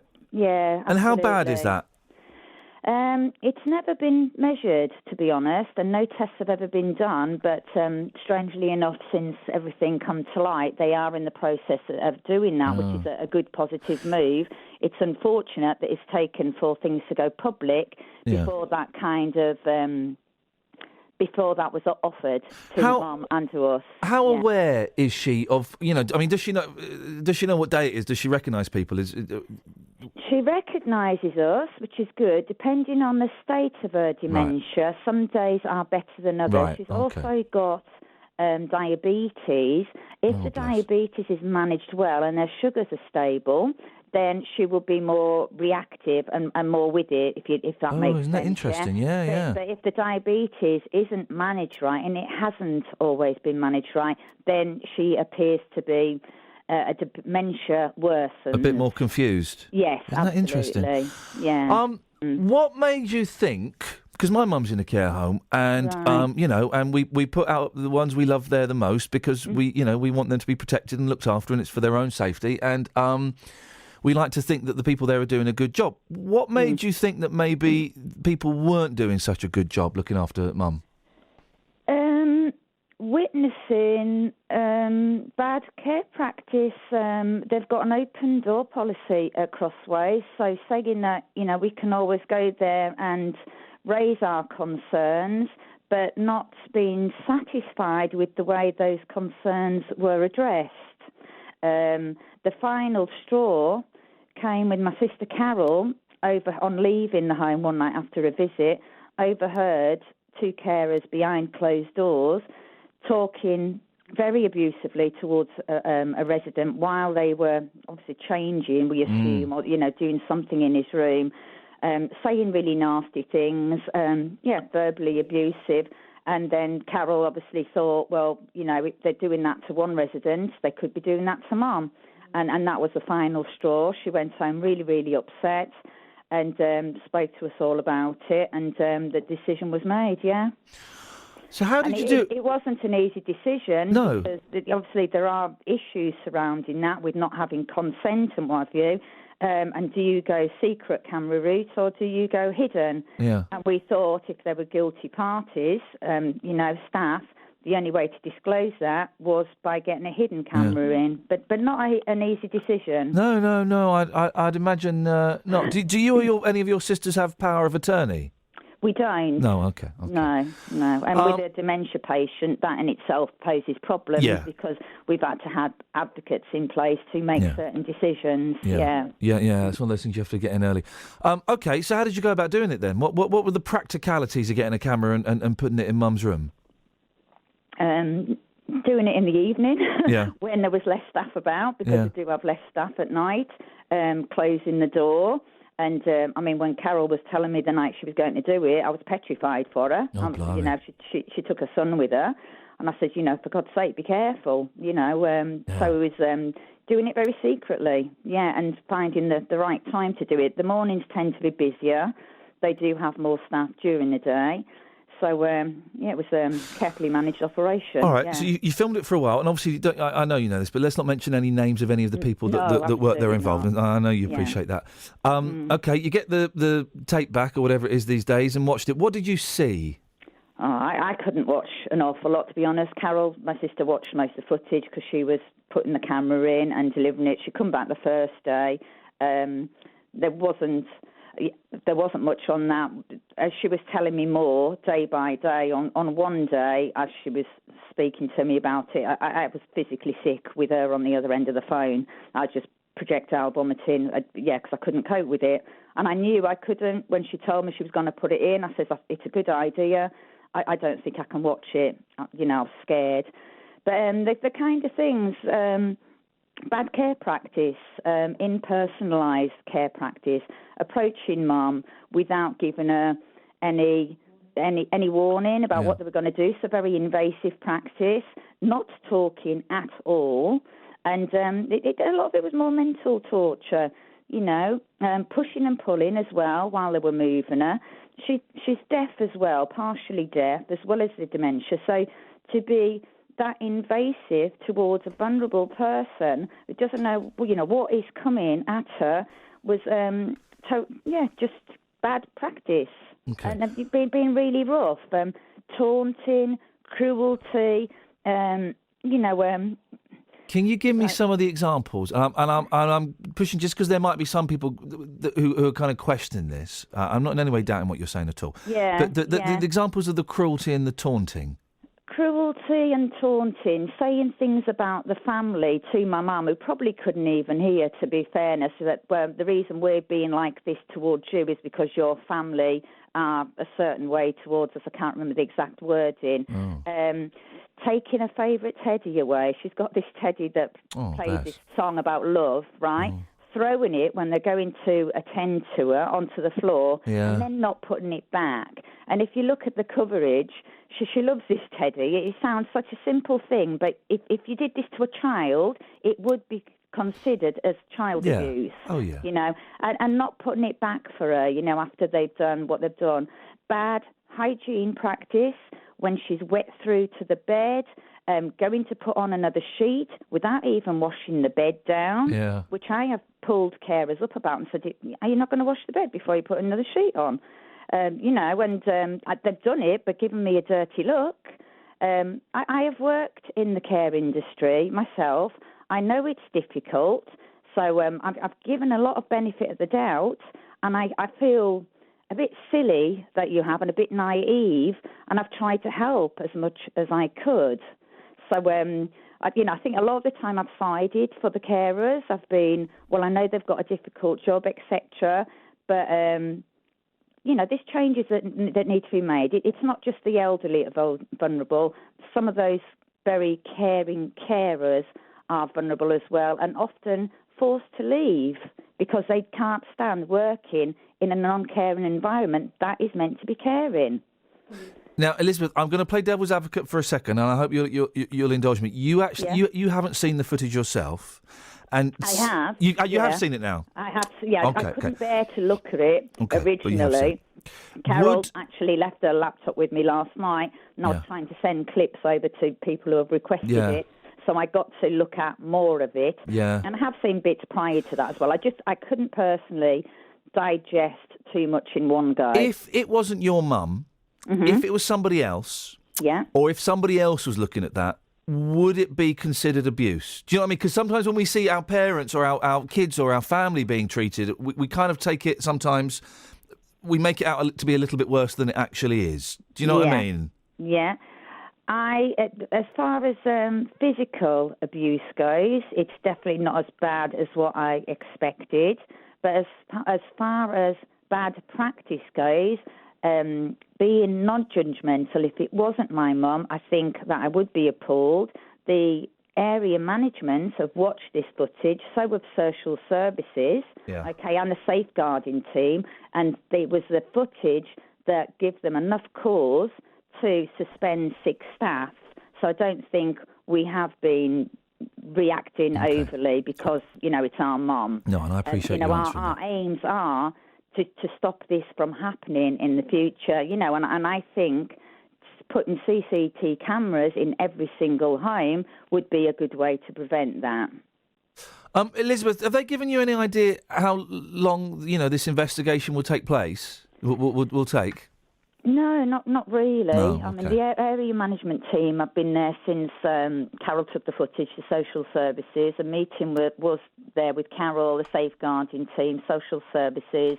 The police investigation has been closed because they don't consider, well, I think that, law as it stands will not treat mental and emotional abuse, bullying as seriously as, which is unfortunate because they would if it was a child, and neglect as well. My mum ended up in hospital last Christmas. That was down to neglect. It could have been avoided. She was on antibiotics. The home did not listen to us when we said, look, Mum's not responding to these antibiotics. She couldn't eat. She was asleep all the time, which is going to affect her sugars and make her even worse. Yeah, of course. She ended up in hospital, and that was because they didn't listen to us. And we know Mum best, Elizabeth, I've got to end it there. Keep in touch and let us know how it goes, won't you? Yeah. How is Mum now? Is she all right? To let you know, we will be appealing the decision of the police investigation. Okay. All right. Well, keep in touch. Send our best to Mum, and I appreciate that. Elizabeth De Silva, 03459 455 5. There can't be anybody that objects to cameras being put into care homes. If unfortunately, it would be nice. Hey, it would be nice, wouldn't it, if all the carers in the care homes were excellent. They're not. There are some dodgy ones, and even the good care homes, they've got some dodgy people in occasionally. Most of them are brilliant. But you can't have a problem with that, can you?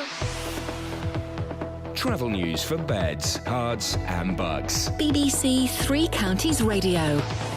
On the M1, there are delays southbound between junction 12 for Flitwick and the Toddington services because of an accident involving 2 lorries and a car. So there's 5-mile queues on the approach. And it's also slow on the A1M southbound, looking at the speed sensors from junction 8 for Hitchin to 7 for Stevenage. On the M25, it's busy anti-clockwise from junction 21 for the M1 to 19 for Watford. And a bit further afield on the clockwise M25 between junction 26 Waltham Abbey, there was an oil spillage and a broken down lorry. So that's causing delays from junction 25 for Enfield. If you're using the trains to get to the London Underground this morning, on the Metropolitan line there's still no service between Baker Street and Aldgate because of a signal failure at King's Cross St Pancras, and that's causing severe delays on the Hammersmith and City line and the Circle line. Samantha Bruff, BBC Three Counties Radio. Thank you, Samantha. 7:17, Tuesday the 13th of October. I'm Iain Lee. These are your headlines on BBC Three Counties Radio. 6 members of staff from a Bedfordshire nursing home have been suspended after a camera was hidden in an elderly resident's room. The Foreign Office says it's actively seeking the release of a British pensioner who's been sentenced to 350 lashes in Saudi Arabia.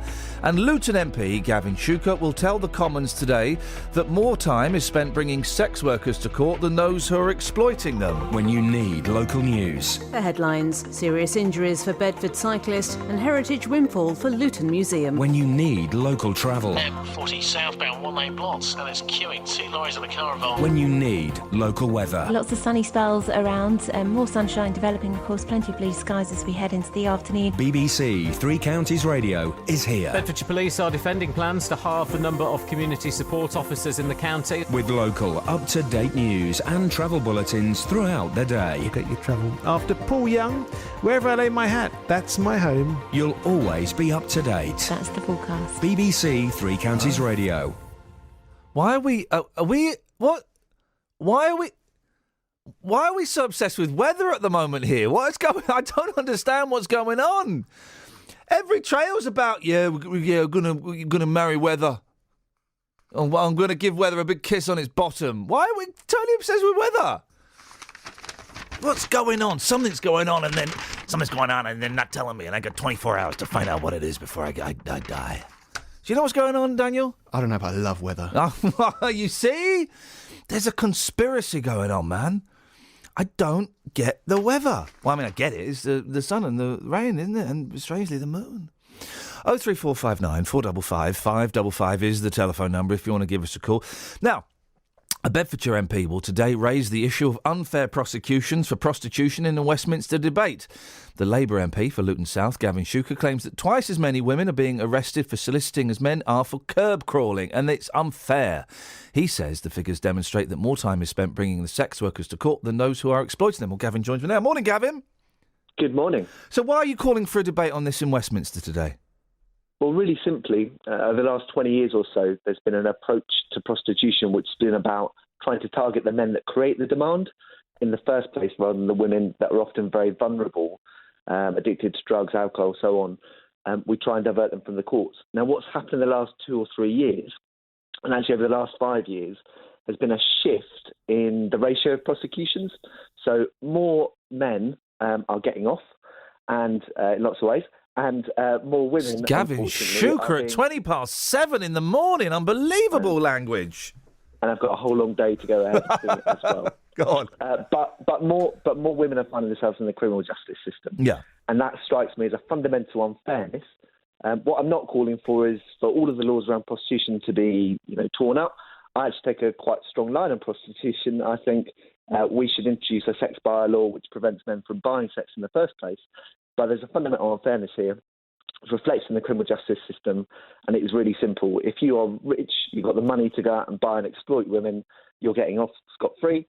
But if you're poor and forced into prostitution, you'll find yourself in the law courts, could still find yourself going to jail. But so you're saying you don't want the number of prostitutes prosecuted down. You want both figures to go up? No, actually, I do want the number of women involved in prostitution in the courts going down. What I want to see, actually, is a decriminalisation of those selling sex and a criminalisation of those buying it. We wrote a report. I'm the chair of the all-party group on prostitution in the Westminster Parliament.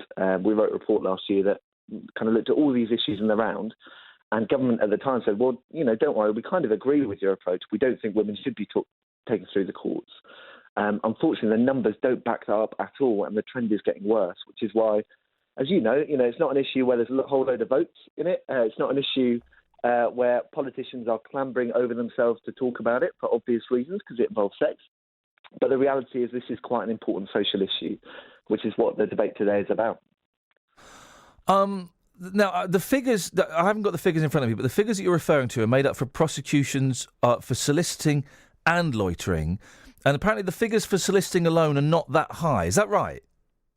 Yeah, we're talking about the kind of thousands figure, which across the whole of the UK, admittedly, isn't bad. But you have to treat the things with a little bit of caution. One of the approaches to prostitution in recent years has been about trying to divert people before they get to the courts. So if a man is picked up for curb crawling, they'll often get a second chance. They'll be able to go and do a course. They'll be, invited to try and keep away from the... What does the course entail? Well, different police forces have different approaches. Wow. Some of the best ones, the most successful ones, are ones where actually men will go off and do a course, and they'll be told about the reality of the lives. Oh, okay, right, I see. Yeah, who they buy, and the reality of their lives is pretty shocking. So the government itself accepts that more than 50% of women involved in prostitution on the street started before they could legally consent. The average age into prostitution for these people is 15 years of age. If we want to talk about child sexual exploitation, it's fine to talk about Savile and all the rest, but probably one of the biggest drivers of child sexual exploitation in this country is prostitution.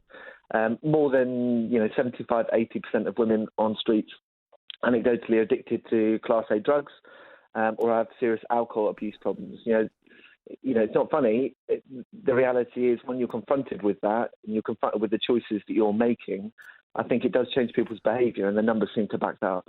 We're going to speak to a resident of Hightown a little bit later on, and there's been problems there with Sure. prostitution and stuff. And the residents, the people who live in these streets that are affected by, the women that stand on street corners and stuff, they have very little sympathy for the backstory. They have very little sympathy for the fact that they might be addicted to drugs, or they might have an abusive partner who's making them go out and giving them, all of the money. They just want them off the streets, and they see arrest of these women and punishment as being the quickest way to get, to making their streets clean. Yeah. Can you explain, Gavin, why you don't think that is necessarily the best way to deal with it? Well, I share the sympathy, and actually, I live here in Luton. I don't want my 2-year-old, 3-year-olds, coming across that. I don't want to see that on my street corners. The real issue here, though, is prostitution doesn't exist because there's an oversupply of women who desperately want to do this as a career choice. It exists because there are men who are making choices to exploit women. If you want to tackle the issue, you've got to tackle demand, not supply. And my argument's really simple. I've argued consistently over the last 5 or 6 years for more police resources to be put into the problem, simply to target the men that are coming in, very often from outside of Luton, actually. And when we talk about it, we see spikes in the number of men coming to Luton, very sadly. But the reality is, it is men that are creating the demand for this problem in the first place. Now, if we want to be serious about tackling that, everyone's got to work together, including the residents, to say that there's a problem here. We do want police action. We do want targeted operations. But don't go after the women. They will get trapped in a cycle of abuse. Abuse, first of all, to get into the trade in the first place, then abuse actually in the trade, and then actually abuse through the court system. Keep women out of the courts, go after these guys that create the demand in the first place. The evidence is that around 1 in 10 men here in the UK have bought sex. Now, I'd far rather educate people as to the reality of the choices that they're making than to even go through the law courts. But there is a fundamental unfairness at the minute. The women are being targeted because they're more visible. The men are not being targeted because they've got the money to get off. And that's the issue we want to raise today. Ian's just sent me an email. I don't know if this figure is accurate or not, but he says, tell Gavin that only 1.8% of prostitution is street prostitution. Well, the numbers don't seem to back that up, although I'll agree, there isn't a massive shared evidence base there. What we do know is there's around 80,000 women that work in on-street prostitution, which is a highly significant number. We don't know the figures for off-street prostitution because it's even more opaque. Yeah. That's the kind of, most obvious area where there's probably like to be trafficking of women, above shops and flats and so on, and escort prostitution as well. Really, it's an area where, government isn't doing its job, which is providing a shared evidence base that people can at least argue over, or taking efforts to tackle, the inherent vulnerability that's there. We only tend to talk about this issue when someone has been murdered or a serious violent assault has happened. That's not the time to be talking about it. We need to be doing it now.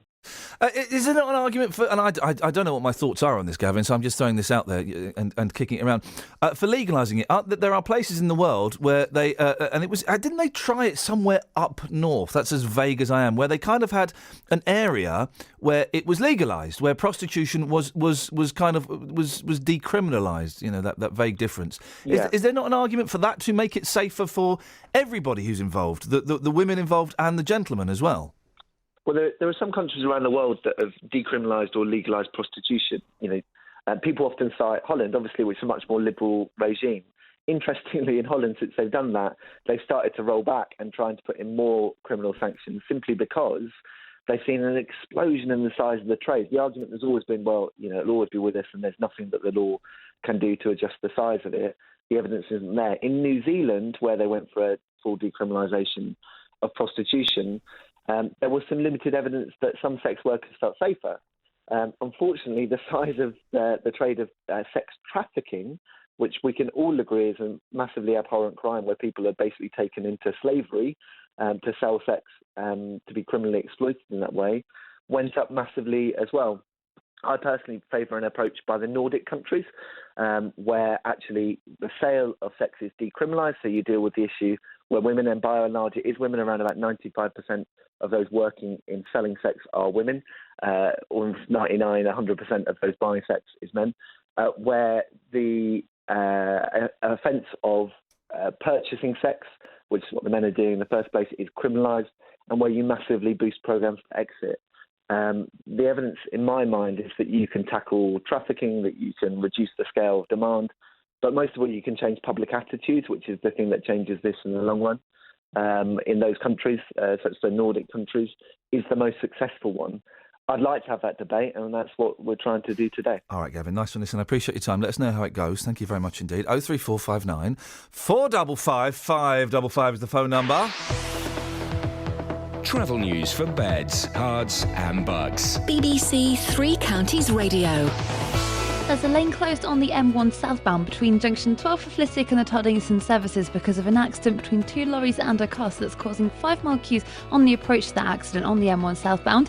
Also in Birmingham and Luton on the A6, there's a lane closed because of some mud that's on the road that's caused some accidents near the Great Birmingham Lane and Church Road. On the A6 southbound in Haynes Church End, there are queues around the Haynes Church End and the turning for the A507 at Clarkhill. And on the A1 southbound towards the Black Cat roundabout from the St Neots junction, it's looking very busy too.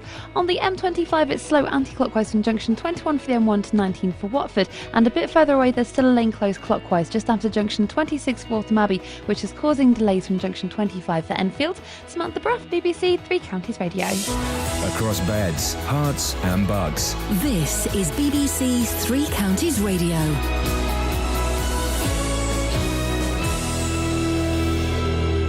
It's 7:30. I'm Simon Oxley. 6 members of staff from a Bedfordshire nursing home have been suspended after a camera was hidden in an elderly resident's room. Police in Aylesbury Vale are searching for a 71-year-old man who went missing from his home in Stukely in the early hours of this morning. And Luton MP Gavin Shuker will tell the Commons today that more time is spent bringing sex workers to court than on those who are exploiting them. Three Counties Sport. BBC Three Counties Radio. England's cricketers have started the first test against Pakistan in Abu Dhabi this morning. Pakistan won the toss and are batting first. A short while ago, they were 7 for 1 with James Anderson taking the early wicket.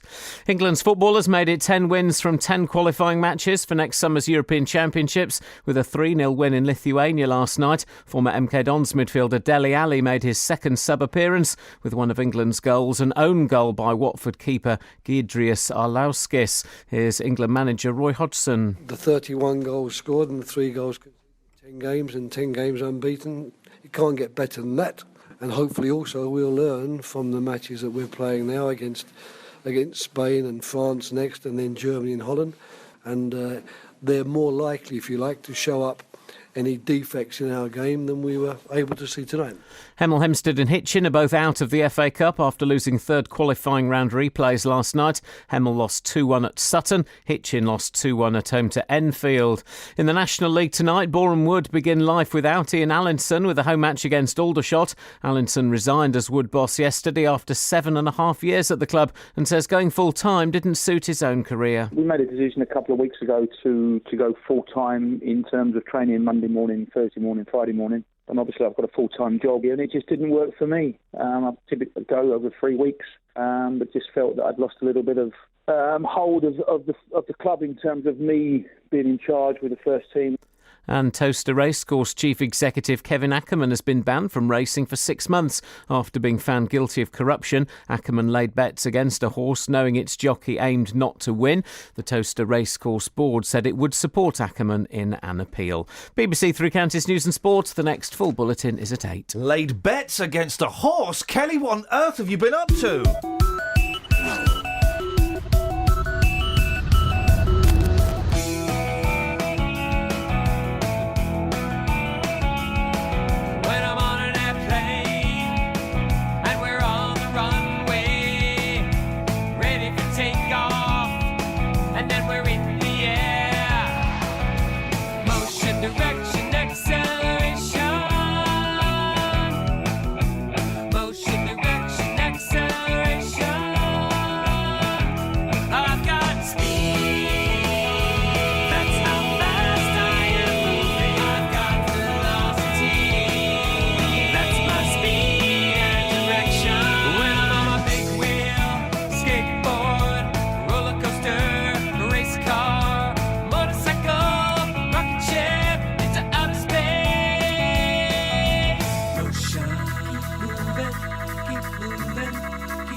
This is Iain Lee on BBC Three Counties Radio.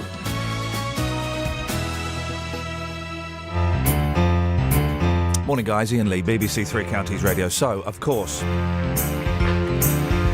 I've got a list of the 20th... No, hang on a second. The 20th? No, I said it. The 20th. No? The 20th. It sounds like a word, Kelly. Is it? Sorry, say that again. I was just checking Dealey's there. The 20th. The 20th? Is that a word? No. Okay. It feels like a word.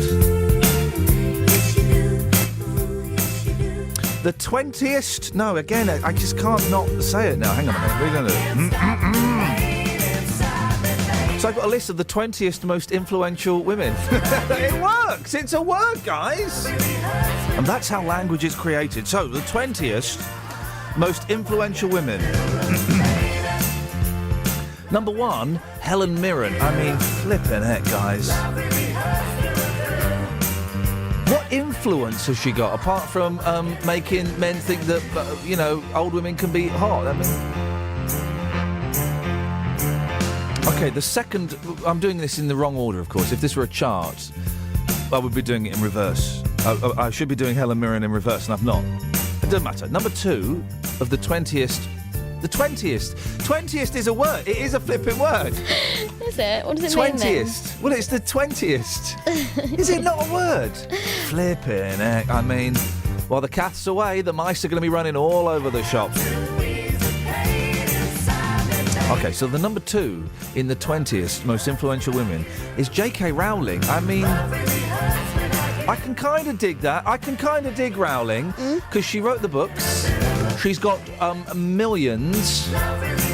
She gave $1 million towards either the for or again the Scottish independence referendum. One of the two. And I don't know which one. Do you know which one, Daniel? Nope. There we go. Thank you very much. Who's the 20th? I'm getting there, Yeah. slowly. Oh, right, very, very slowly. Oh. Number 3.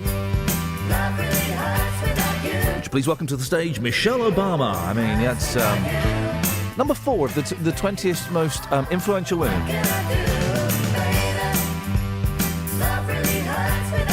Adele. I mean, Adele is influential in what respect? Great album. Sorry? Great album. Which one? Thank you. It's just... Jessica or Ennis Hill. Is she local? No. Number 7, right? Number 6 is Angelina Jolie, who's kissed me in Canada. That's not a euphemism. We were actually in Canada. Where did she kiss you then? In the Montreals. Good. Hey! Oh, oh, it's a good idea. No, I can't. Tony Blackburn is. Someone's just texting it. Blackburn's in the building. Can't you get him to do the rundown over the Pick of the Pops theme? It's a good idea. It's a good idea. But I always feel bad about putting Tony on the spot. I would just like to have him say 20th. Oh. Well, this is apt. We're talking about ladies, and there's a song about big bums. So I'm a modern man. This is for you. This is for all the influential ladies out there. OK, so number 7. I don't know who this woman is, right? I've got no idea who Jennifer Lawrence is. Oh, yeah, she's from, like, Game of Thrones or something. No, she's not. What's Hunger Games. Is she the Hunger Game of Thrones? Hunger Game of Thrones. The Twilight Zone. OK, right. OK, fine. So she's...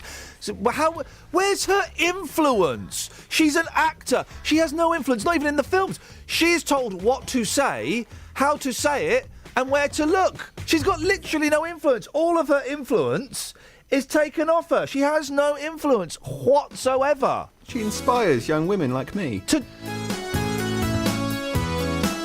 do what? To go and fire flaming arrows and battle for food? I don't know. I've never seen the Hunger Games. Is that it? No, no idea. It's something like that. It's something like that, OK. Number 8, Kate Winslet. Number 9, Oprah. 10, Emma Thompson. Number 11, a woman. Here's a woman who I thought I knew well enough to embrace. When I embraced her, you know, when you're hugging someone, yes, and you're thinking they don't want to be part of this hug. You know, not U-tree styly, but you know, socially awkward. Yeah. Miranda Hart. I went for the hug, and she was. And then I didn't really know her that well, but I did a show with her once, and it was before she became really, really famous. And I hugged her, and the hug went really badly, so I backed away from the hug. We haven't got a guest at 10 to now, have we? No. Dealey? Oh, boss, do you know what? We haven't had one of these for ages. A lady's perspective. Well, we can do this, right? But I was hugging Miranda, right? And the hug wasn't going well. You know what I mean? The hug, you're involved in a hug and it ain't working at all on any level whatsoever. And I felt uncomfortable. I was with a friend and I was trying to show off because she was like a big star at this point. And I went, hey, your show's quite good. It turns out you are funny after all. Now, but it was said with love and affection. She just gave me a really dirty look. And that was the end of that. Number 15. Here we go. This makes me puke, right? This makes me puke. 15 in the 20th is a word. 20th is a word. Why not? The 15 in the 20th most influential women. Here we go. Have a guess, Justin. Have a guess. I'm going to go for... Yeah. Mariah Carey. Oh. She's not in the list at all. And that just shows... makes me puke. That just shows how muffed up this list is. Yes. Kelly, have a guess. What does it begin with? Fern. Cotton. Hey, she's right. What? Number 15 of the world's most influential women is Fern Cotton. What? I mean, it's just... And then... Number 20, Mary Portas. Oh, jeez. All right. Yeah, 19, maybe. Taylor Swift. 17, right? Kelly Clarkson. Kelly Clarkson. She won, like, American Pop Singers, like, about 8 years ago? Yeah. I'm going to guess. Where's her influence? Well, she hasn't got any. Where's Jordan? Jordan's... Okay, well, okay, this is the rest of the show, guys. The alternative 20th most influential women of all time. So, right, let's compile this. You mentioned Jordan. Yeah. You mentioned Carey. I put brackets Mariah so we don't think it's the Right Royal Reverend Iain Carey. Madonna. There you go. Somebody who's not only changed music, but also, let's be brutally honest about it, boss. She hasn't got the best voice in the world, but there is somebody who has carried on for years and years, selling millions of records. A legend. Yeah, okay. I was trying to think of a woman that doesn't get her boobs out or isn't a pop star. Just trying to think. Not many.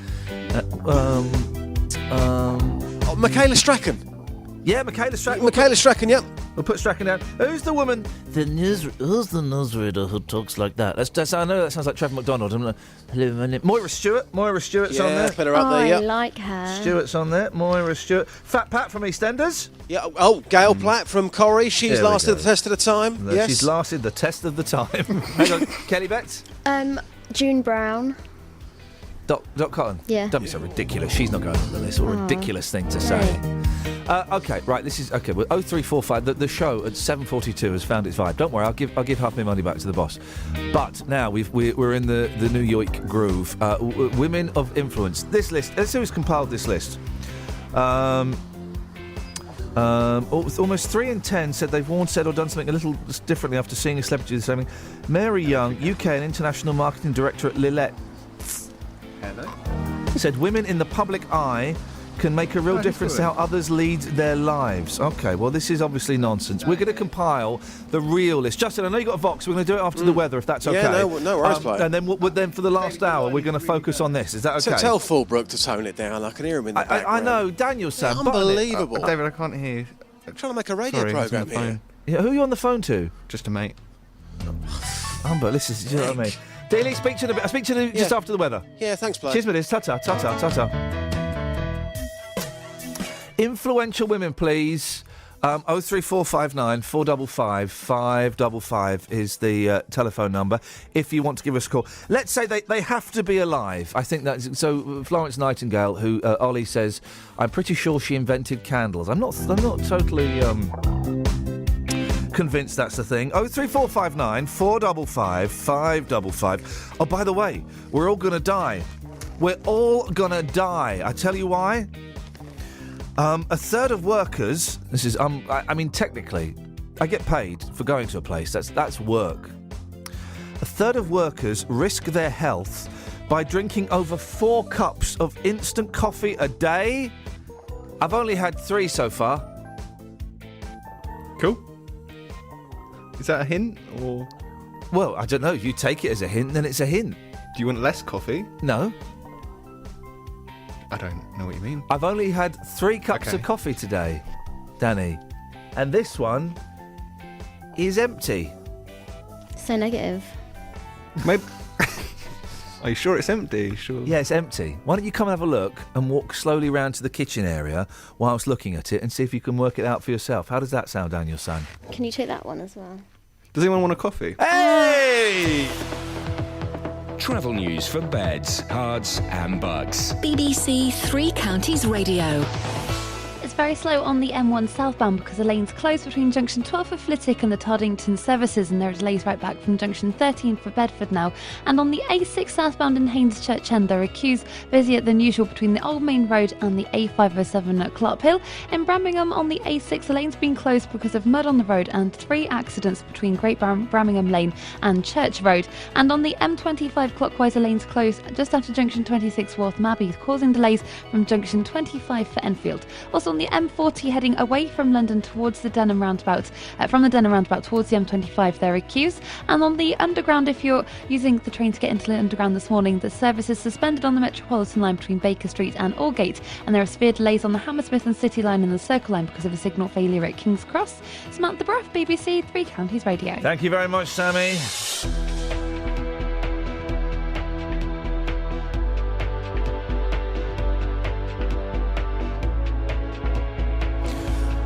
Right, let's click there. Where are we? 7:46. It is Tuesday, the 13th of October. I'm Iain Lee. These are your headlines on BBC Three Counties Radio. 6 members of staff from a Bedfordshire nursing home have been suspended after a camera was hidden in an elderly resident's room. Police in Aylesbury Vale are searching for a 71-year-old man who went missing from his home in Stukely in the early hours of this morning. And Luton MP Gavin Shuker will tell the Commons today that more time is spent bringing sex workers to court than those who are exploiting them. Let's get the weather. Beds, Herts and Bucks weather. BBC Three Counties Radio. Good morning. High pressure dominates our weather this week, but it does not mean wall-to-wall sunshine. There's a fair amount of cloud around and also some showers as well. Some of us have seen those already. They're feeding in from the east, cross through Bedfordshire already and into parts of Buckinghamshire.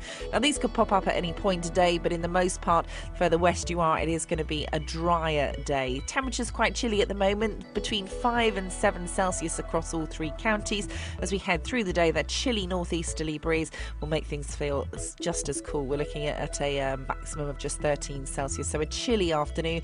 Overnight tonight, still some showers expected, but further west you are drier and clear, and it's under those clear spells it's going to be coldest, 5 Celsius the minimum. For tomorrow, chilly start, again some showers around, particularly further east you are, but some sunshine likely to bake through tomorrow afternoon. We're hanging on to that chilly northeasterly wind, maximum temperature 13 Celsius, and that's your forecast. Nick Coffer on BBC Three Counties Radio. History coming up very shortly with the brilliant Dan Hill. He's a local historian. Sawbridgeworth, amongst other things, has got quite a rich history. As it's further east, there is a lot more influence with regards to things like air raids. Weekdays from 12. Great music as well coming up here on BBC Three Counties Radio. Freddie Mercury, The Great Pretender. Go West as well on its way. First, though, here's T-Rex. Nick Coffer. You know, it's fantastic to be able to get, people like Nathan Bell and Gary Matthew and, experienced but still early on in their careers, giving them the opportunity to come and make music in a lovely environment. Luton Library Theatre. Could you describe modern Britain in 50 records? Stuart McConey is doing just that in his book. I don't think you're ever going to get another Beatles who dominate the pop cultures. Nick Coffer, weekdays from 12 on BBC Three Counties Radio. 03459 455 555 is the phone number. So, this list of the most influential women in the world is obviously nonsense. Obviously nonsense. We're going to compile our own list, aren't we, Samantha? Yes. Oh, blimey, you're right. You falling down the stairs? No. Okay. Well, who have you got for us? Who are we going to put on our list? Lisa Simpson. Definitely. Okay. Is she technically alive? I see her most days on the telly. In that case, what's been her major influence, Samantha? I just kind of agree with every life decision she's made, pretty much. Lisa Simpson's going on. You don't want to put Angela Merkel on there or the Queen? I don't really think they properly have influence over the everyday person. You're absolutely right, Samantha. Angela Merkel has no influence over us whatsoever. Thank you, Samantha. 03459 455 555. Someone has suggested, where is it? Ted has suggested... We're walking to the college. Let's walk down there. Sorry, you're right, Just? Yeah, boss, I've got somebody with me, Reese. Hey, speak to Reese, yeah, go on. You love across Beds, Hearts and Bucks. Influential ladies, who do you look up to, boss? The Queen. The Queen? They like who won Britain. Yeah, the Queen. Yeah. Thank you. There you go, boss, the cream. Well, yeah, excellent suggestion there, because Ted has suggested Angela Merkel, Hillary Clinton. I nearly had a moment then. Flipping out, got tongue-tied at exactly the wrong moment. The Queen and Sam Fox. Now, they're coming. Do you want one more from Helen here on the streets? Yeah, go on, fella. Go on, let's do it live. Helen, good morning. Right, okay. Give us your top two ladies who have really influenced you. Helen Mirren. Yeah. Meryl Streep. Okay, why Helen Mirren first of all? Because she just looks good for her age. What about Meryl? She's just a really good actress. Yeah. Fantastic. Great vibe. Great shopping bag. Thank you, Matt. There you go. Live reaction on the streets. I don't get the love for Helen Mirren. I mean, she's an okay actress. She's okay. But you know why? Because I think that lady there mentioned it. I think it's key because she looks so fantastic for her age that anybody... But yeah, okay. So, you know, as guys, we look up to people, don't we? The older men who still look fantastic, we look up to them, don't we? We're talking about influence, right? I was hoping we'd compile a proper serious list, right? Yeah. And so far, we got an actress... Because she looks good because she's old, a good-looking old woman, and a cartoon character. Well, somebody else has suggested it, and this is Aaron, by the way, who has just walked into a supermarket. Arrogant Aaron. Arrogant. Well, he's not quite arrogant because when he found out, who we were, Three Counties Radio, he's a big fan of the programme. Listens to it every single morning in Watford. Describes us to as legends, apparently. I think you must be listening to the wrong programme. But he said Susie Wolff. Now, I said, who's Susie Wolff? And he said, yeah, you wouldn't have heard of her probably, but she apparently is a key figure in Formula One, a male-dominated world. Susie Is she the lady that wears the hot pants and holds up the cards with the track? No, apparently she doesn't wear hot pants, but she's involved. She's key in the management of Formula One, a name which often doesn't get mentioned. He said she deserves some credit because she does a fantastic job. You say she doesn't wear hot pants. I just found a picture where she does. Right. Oh, right. Okay. Fair enough. Okay. Well, we're going to take that to the streets for the last hour. 03459 455 555. Hang on a second. Morning, Den. Good morning, sir. While the cat's away, the mice are going to be running all over the shop. Are they? Yes, they are, sir. Oh, well, anyway, my lady of strength, how about Barbara Streisand? Lady of strength? Yes, she's a hard woman. Huh? She might play soft parts in films, but she's a hard lady. How do you know? Have you had a night of passion with her? No, but I've listened to her when they were arguing about making some records. What do you mean? When did you listen to her arguing about making some records? This is the most insane story you've ever made up.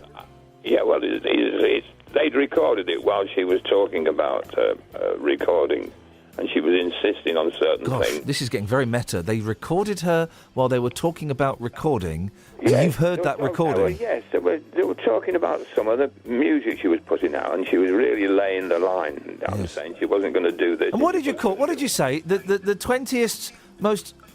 What word did you use? What word did you use, Kelly Betts? Strength. Strength. The 20th strengthiest women.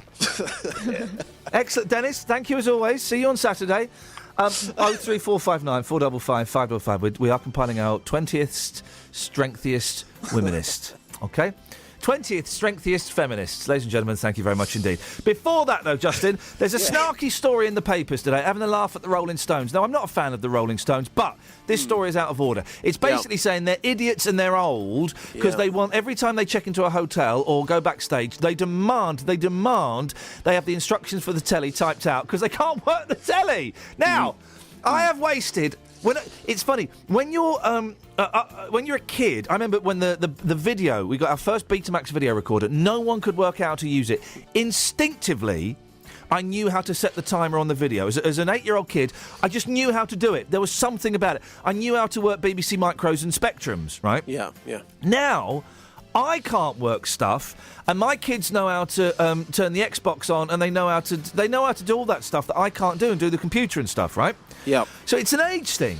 I don't know. I have wasted far too much of my life trying to work out TVs in hotel rooms or backstage for when you're recording a TV show. Big Brother, right? I used to record the spin-off show for Big Brother, and I did maybe 100 of those things. I could never work out how to get it from the DVD channel to the TV channel. I couldn't do it. Absolutely. Yeah, couldn't do it. Delia, you've taken this to the streets. The worst one for me is Chef Mike. What? Chef Mike. I don't know what that... It's a microwave. Chef Mike? Yeah. You know Chef Mike? I don't know Chef Mike, no. Do you get it? Because if you put your food into the microwave... Oh, yeah? Yeah, Chef Mike. Oh, you give him a name? Yeah, but Okay. every single place I go to, I always struggle with the microwave. I wish I had operating instructions for you, Justin, because I just think I'd get more out of you if I did. Go on, you've taken this to the streets. I have. Anyone else mention Chef Mike? No, they didn't, sadly. Technology you can't use. It was a tough one because most people think they know it all. And anybody... Yeah, they do, don't they? That's the thing. Anybody who knocked the Rolling Stones here, Yeah. I took them to task, right? Because I wasn't having it a bit like you. Here's what the streets had to say.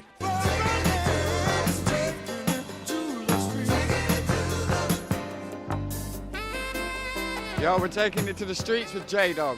Hashtag Jagger can't work a TV. Technology you can't use. A car. I can't use it anyway. You've got a car that you can't use. Turn the ignition, mate. True. A very, very smart phone. Oh, let's get the Canadian perspective. Madam, technology that you can't use. Apple software. I find it very hard to use. It's really good, but I find it very, very hard to use. Have you ever smashed up your home in sheer frustration because you're at your wit's end? No, I've thrown my phone at the wall Where was the wall? in the living room. Wow. You've got a violent streak, haven't you? Just a little bit, just a tad. I'm not going to mess with you. That could be a separate phone in. Technology that you've smashed up. And lastly, the Rolling Stones are having problems using TVs in different hotels. Have you got any sympathy for these rock legends? I think it's a little bit funny because they've How dare you? I'm sorry, but they've traveled the world and I'm sure they've been to every hotel room. So surely it's kind of a universal thing. So you claim that you can use everything, correct? What do you think about the Rolling Stones who can't use televisions properly? They're obviously too old to understand it. How dare you? They are legends of our country. Can't get with the times. Do you respect the Rolling Stones? Yeah, I expect all old bands, but No, respect. I do respect all old bands. My mum and dad listen to them all the time. Yeah. But it sounds to me like you don't. I do. Yeah. But they just... Are you sure? Yeah. On this world, we have to know all the technology. That's and true. We have to update whatever the technology is coming. That's very, very true. So is there any technology that you can't use? Can you use a TV, kettle, toaster? I like to have iPhone. It's very expensive. Yeah. You can't work it.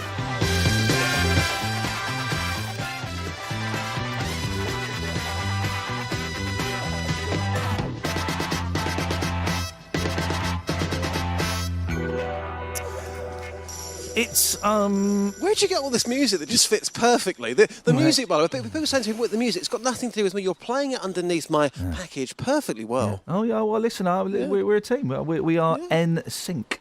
Not no, that's the boy band. We are in sync. All right, Justin, excellent stuff as always. The next hour of the show, it's Ladies of Strength, please. Dennis has rechristened it, Ladies. She's a great lady of strength, it's Barbara. Lino's got a great lady of strength on Twitter. And I know you've had beef with Lino in the past. Let's put that beef to one side and let's all embrace, ladies and gentlemen, Diane Udale, a.k.a. Jet from The Gladiators. Oh, yes. I saw her on TV recently, still looking incredibly good. Going back to the Big Brother thing, she would sometimes be a guest on there when I was on there. I used to have such a crush on her when I was younger. The first time she walked into a room, I mean... I could not make eye contact for various reasons, of which I'm sure you can imagine. But flipping it, what a strong woman. Women of strength. Justin, speak to you in a bit. Travel news for beds, cards and bugs. BBC Three Counties Radio. A lane's closed on the M1 southbound between junction 12 for Flitwick and the Toddington services, which is causing a queue back from junction 13 for Bedford. And also the A5 is slow in both directions, approaching Woburn Road from Hebworth Road and Eastern Way. In Luton on the A6 Barton Road, it's been partially blocked by 3 separate accidents and some mud that's on the road between Great Brammingham Lane and Church Road. On Got Hill in Amersham, that's very slow southbound between the A413 and the A40 London Road, and the M40 is slow approaching the M25 from the Swakeleys roundabout in Uxbridge. It's also slow on the M25 clockwise. A lane's closed just after junction 26 Waltham Abbey, which is causing a delay from junction 25 for Enfield. Samantha Bruff, BBC Three Counties Radio. Thank you very much, Sammy. Some creepers. Who's this? Oh, Mark in Bletchley. Women of Strength. Sammy Bruff. Oh, come on, guys. Yes, she's a very strong woman, but really? Come on. Local and vocal across Beds, Herts and Bucks. This is BBC Three Counties Radio.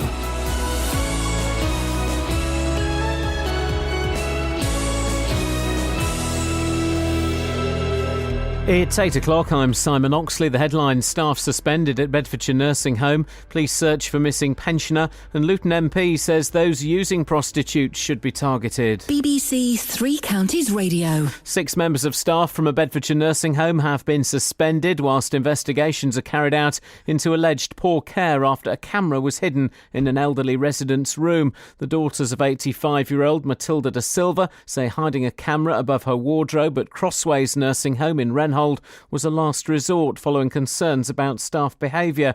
Elizabeth da Silva is one of the elderly woman's daughters. The area management have watched this footage, so have social services, and it was the footage that gave them enough cause to suspend 6 staff. So I don't think we have been reacting overly because, you know, it's our mum. Police in Aylesbury Vale are searching for a 71-year-old man who went missing in the early hours of this morning. Ivor Brent went missing from his home address in Stukely at around 20 past midnight. He's described as white, approximately 5 foot 6 inches tall, of medium build, with short dark grey hair. He was wearing grey trousers, a t-shirt and trainers.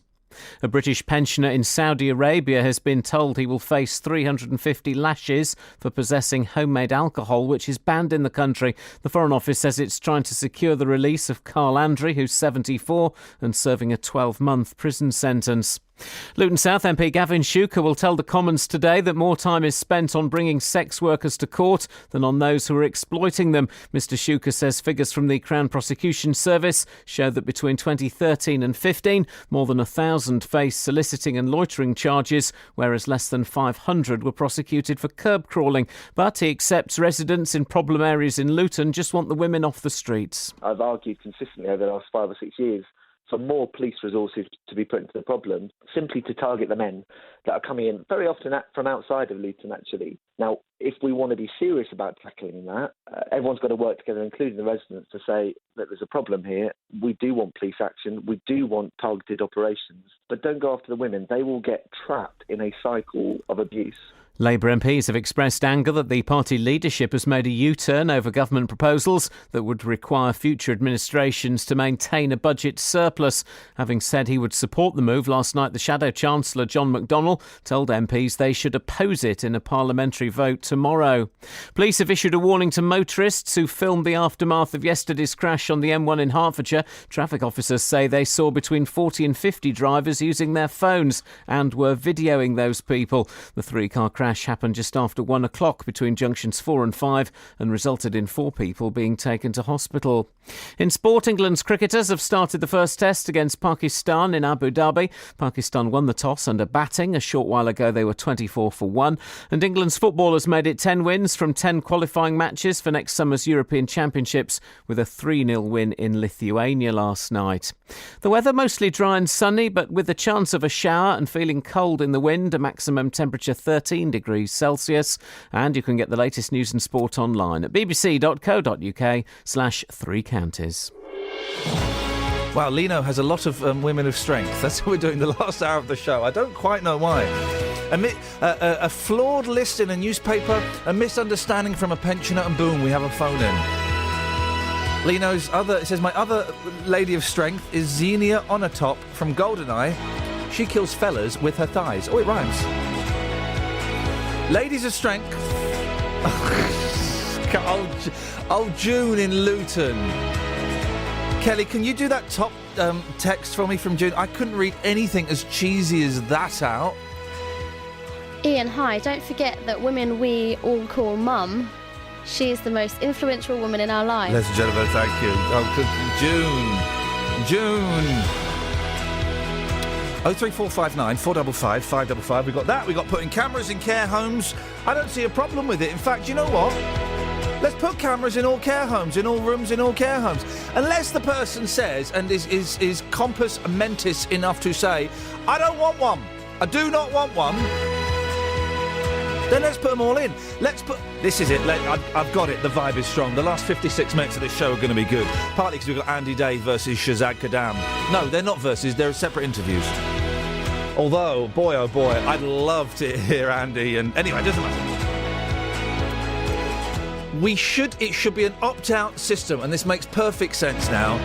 There are cameras in all rooms, in all care homes, unless the resident is mentally capable enough to say, I don't want one.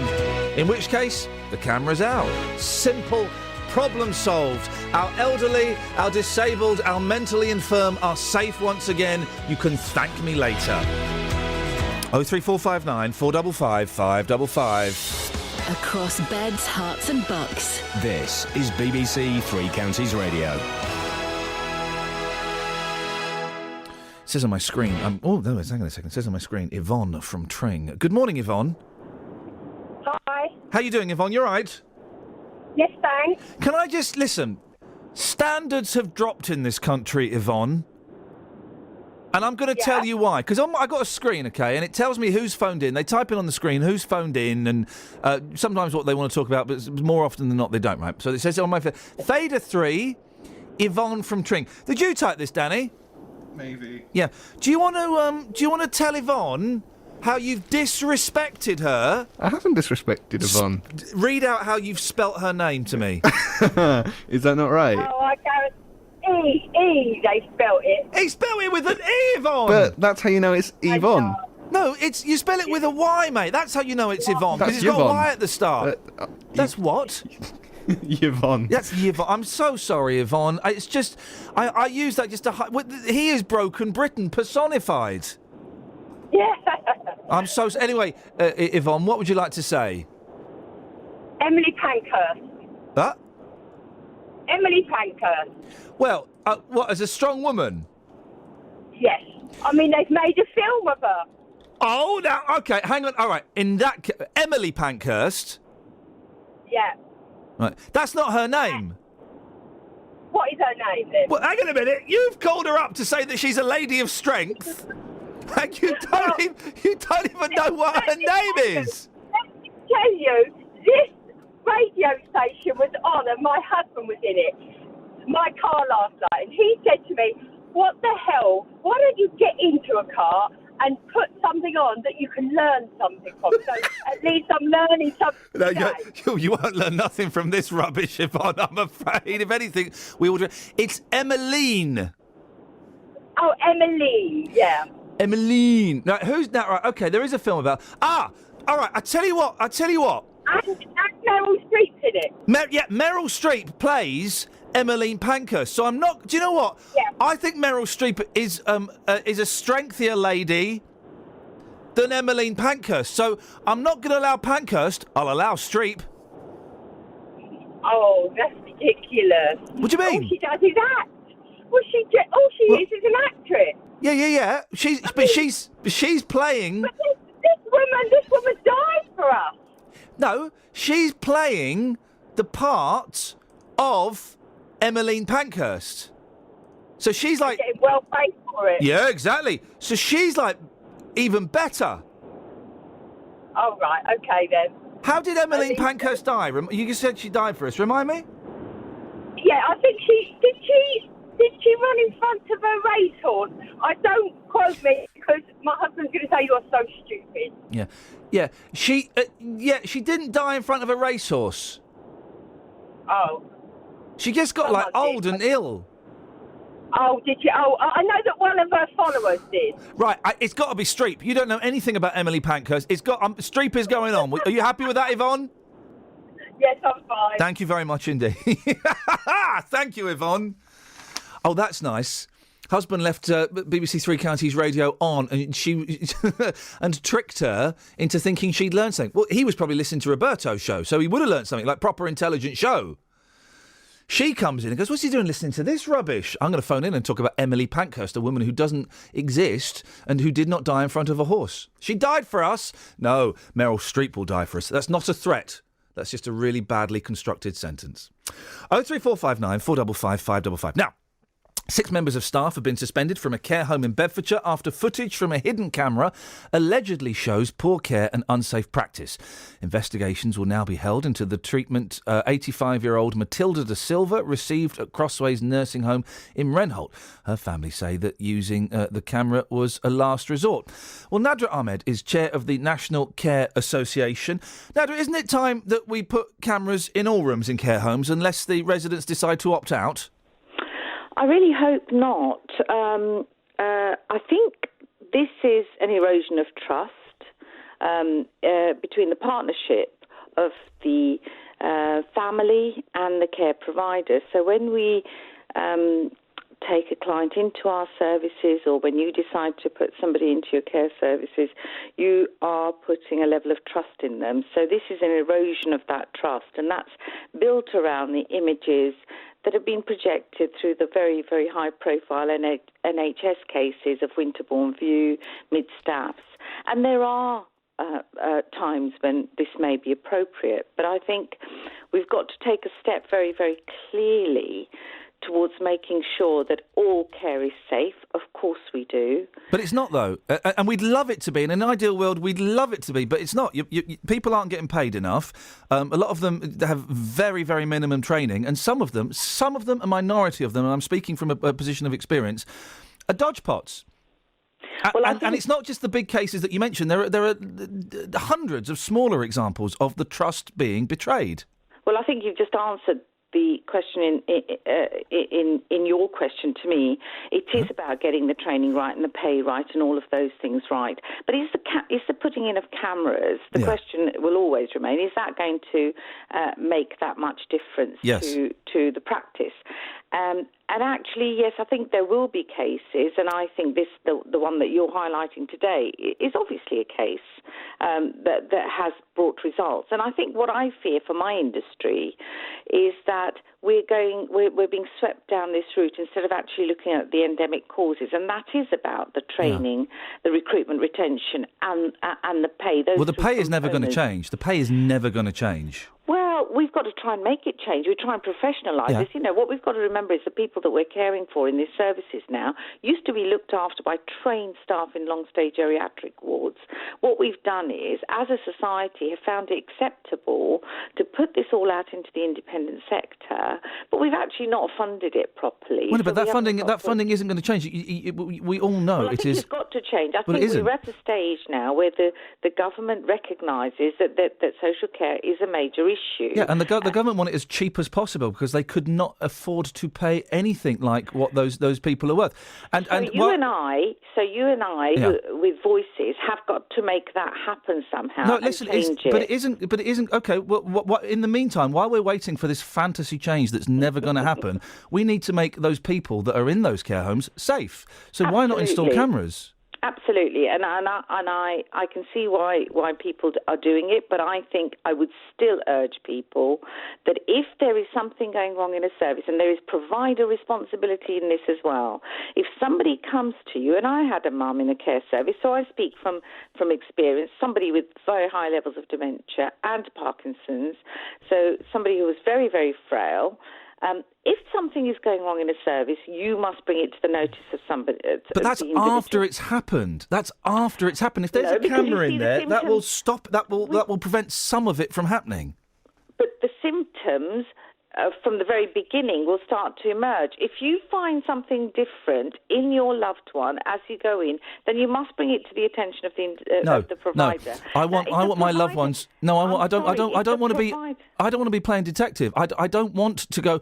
Oh, hang on a minute. Mum's not really happy. And then you've got to work backwards and find out that someone's been rude to her or abusive to her. Why don't you put somebody into a service where you don't trust the level? Because there is no other option, and there are lots of options. No, there are not. I'm really sorry. What are the other what options? You're saying is that every care home in the country, is bad. No, I haven't said that at all. I've not said that at all, Nadra. No, that's what you just said. No, I've not said that at all, and that is absolutely untrue. In fact, I've made it very clear that I'm saying it's not all of them, but it's the bad ones that means we can't trust the good ones. That's the same argument. The bad one, of course. No, it's not the same argument. Because it's not the same argument. The bad ones we cannot trust. Is what I'm saying to you is, if that is the case, then of course, if the provider's not listening to you, nobody's listening to you. Of course, you must put cameras in. When you go into place somebody in a home, you go in thinking they're going to be good. That's the decision you make. No, and Nadra, you also know you're being unfair because you also know that most people don't have a choice as to where they go. They're waiting for someone to die, and then you have a list of like 3 or 4 that you'd really like. You put them in preferences, like applying for a school, and then you are waiting for a place to appear. You do not, and also if you're being funded by the council, then you've got to have one that they agree to, which is not necessarily going to be the best one. You don't have a choice of where you get to go. Why would you place a loved one in a service like that? There are lots of because you have no choice. You do have choice. What's the choice, Nadra? Why don't you tell me what the choice is? This route of not having choice. Because there is no choice. There aren't enough care homes. If you're being funded by the council, they dictate what they're going to pay. As you know, care home prices can range wildly by hundreds and hundreds of pounds, and there aren't enough spaces. So if you want to get in a really good one, you're waiting for someone to die. Well, I think we have to change that, don't we? Well, but we don't. Okay, but that's going to take years to do. If what you're saying to me is that every local authority-funded care home is bad. No, I'm not saying that, and that's unfair of you to say that. That is unfair of you to say that, Nadra, and you know for a fact I'm not saying that. You tell me what choice, okay? I'm going to put Mum into a care home. What choice have I got? You have, in the vast majority of areas, there will be at least 10 to 15 care providers. Okay, and how many spaces have those care providers got? How many spaces have those care providers got at the moment? It depends on which area you're in. Yeah, doesn't it just? Because a lot of them, they ain't got none. If you're in an area like southern Kent, there will be lots of choices. Yeah, we're not in southern Kent. What if you're in Buckinghamshire? In Buckinghamshire, you may have less choice. You've got hardly any choices. You've got a choice, and I know this. But the answer is to put cameras into every home. Well, your answer is to wait for 10 years until they get enough funding to pay people a decent wage. I'm not saying. Well, why should we have to wait 10 years for something that's because the change you're talking about isn't gonna happen. Get into the real world, Nadra. The government are not going to give. The government are not going to pay. Do you know how many volunteers are working in these care homes that don't get any money? Well, I don't know about volunteers working in care homes because there's very, very strict rules. Volunteers working in the care home that my mum goes to? Yeah. Yeah. In hospices and in those sort of services, there are a lot more volunteers. We don't get as many volunteers in the independent sector as we'd like. It would be wonderful if we did have. But in charities, there are a lot more volunteers. You're absolutely right. The thing is, why do we have to wait? Why do we? My mum is in an excellent care home, right? An excellent care home, right? Mm-hmm. She had 90 quid nicked from her the other week by one of the carers. Now, that carer's still working there. Really highly rated. And you have a really good case to put a camera in then to see who that you can monitor that. As long as you... Yeah, but but that's after that trust has been betrayed. That 90 quid has gone and that trust has been betrayed. Why have we got to wait? Why have we got to wait for the bad thing to happen? Why not have it in there as a preventative measure? I don't know why it would be a preventative measure. Because they would know there was a camera in. They wouldn't nick 90 quid from a disabled woman who doesn't know what day it is. So let's just take a step back. So you get your way, and we put cameras in every single care home. Yeah. So we then have to have somebody who monitors those cameras. In a 100-bedded care service, there's 100 rooms with 100 cameras. You're on a flawed premise. Flawed premise. It's a flawed premise. Why? Because we had cameras in my boy's nursery. We could log in whenever we wanted. into.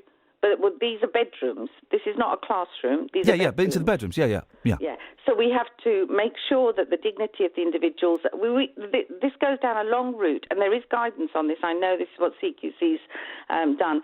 My mother was in a care service, as I said. If there had been a camera in that service when my father visited my mother, and there were very, very poignant moments for them in that would have been filmed. Periods where my father was crying, periods where he couldn't understand, he was tortured, all being filmed. Now, out of all of that, we've got to take out, and I think where there is poor practice, of course we must have some surveillance or some supervision. But you don't know where the poor practice is. This home my mum lives in, it rates incredibly highly on the CQC report. Incredibly highly. But there's a dodge pot that thought it was acceptable to nick 90 quid from her. And there are other examples of behaviour going on like that. I think you just live. You're living in a slight fantasy world where all of the care homes. It's a tiny minority of care homes. That's quite untrue and quite. Well, then we're unfair. quits then, because you said some quite untrue stuff that I haven't said as well. I have run care homes. I absolutely understand what the trust that we take on from relatives. Now, there are, like me, as a provider at that time, there are hundreds and thousands. There are 24,000 facilities. There are people who care. That's why they invest and they run these services. There is a. You live in a fantasy world, Nadra, where there are loads of spaces, loads of beds, just waiting for people with dementia and disabilities to go in. That's not the case. Anyone who's trying to find a care home knows how difficult it is to get a space. So shouldn't we be making sure that the services is improved? But while we're doing that, while we're waiting for this fantasy funding that is never going to come because the government can't afford it and won't invest into it, rightly or wrongly, we just let these carers just go in there. They can go and abuse people, they can be rude to people, they can throw their teddies on the floor, they can go and nick money out of their safes. So just put up with that. Appalling. If that's going on in a service, of course put cameras in. Why wouldn't you? If that's going on, and that's the sort of services that you're talking about, then yes, of course, put surveillance in there and let's see what it brings up and how much but we have to wait. We then get into the sector. We have to wait. Sorry? We have to, but in your world, we have to wait for the crime or the abuse to have happened. I'm not. No, when something's going wrong in a service, it's not post an event. You can tell there's a culture in a service. No, you can't, Nadra. Yes, you can't. Really sorry, you may be able can. to. How was I supposed to know that there was a thief walking around? How can I tell that there is a thief walking around? How am I supposed to know that? You can't.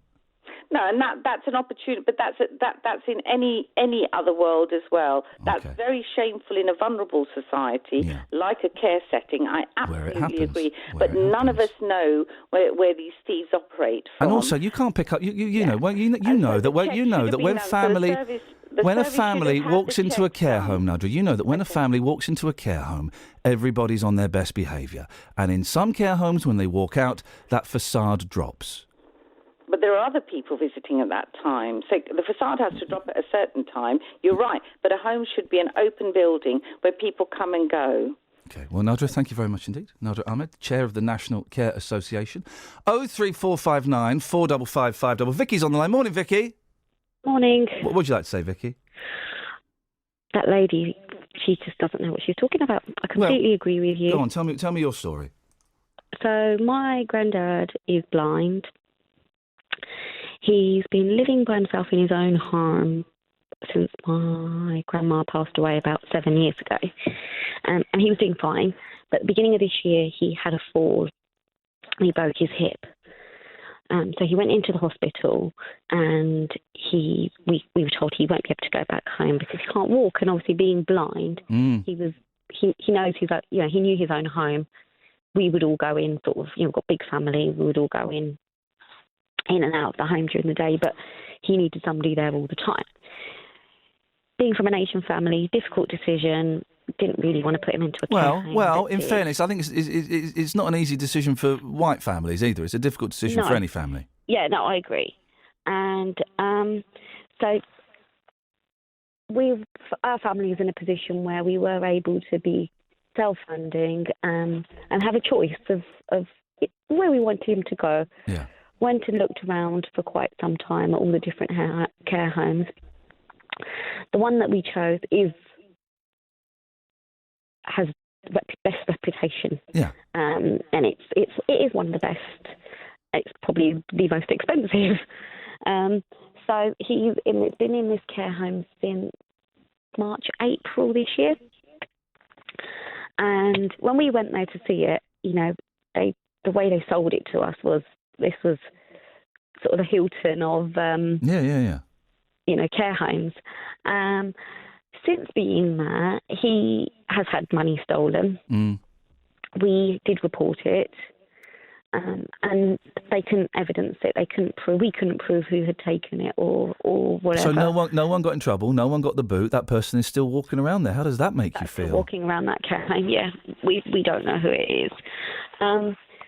But they did, I have to say, they were very proactive. The manager there was very proactive. The police were called in, people were interviewed. But, everyone's good. You would deny it. Someone's obviously denying. And that trust, Vicky, I've got to end it there. I'm really sorry because I'm juggling, I'm spinning plates at them. But thank you, and that trust is lost. Thank you, Vicky. 03459 455 555. Now, Bedfordshire MP will today raise the issue of unfair prosecutions for prostitution in a Westminster debate. The Labour MP for Luton South, Gavin Shuker, claims that twice as many women are being arrested for soliciting as men are for curb crawling, and this is unfair.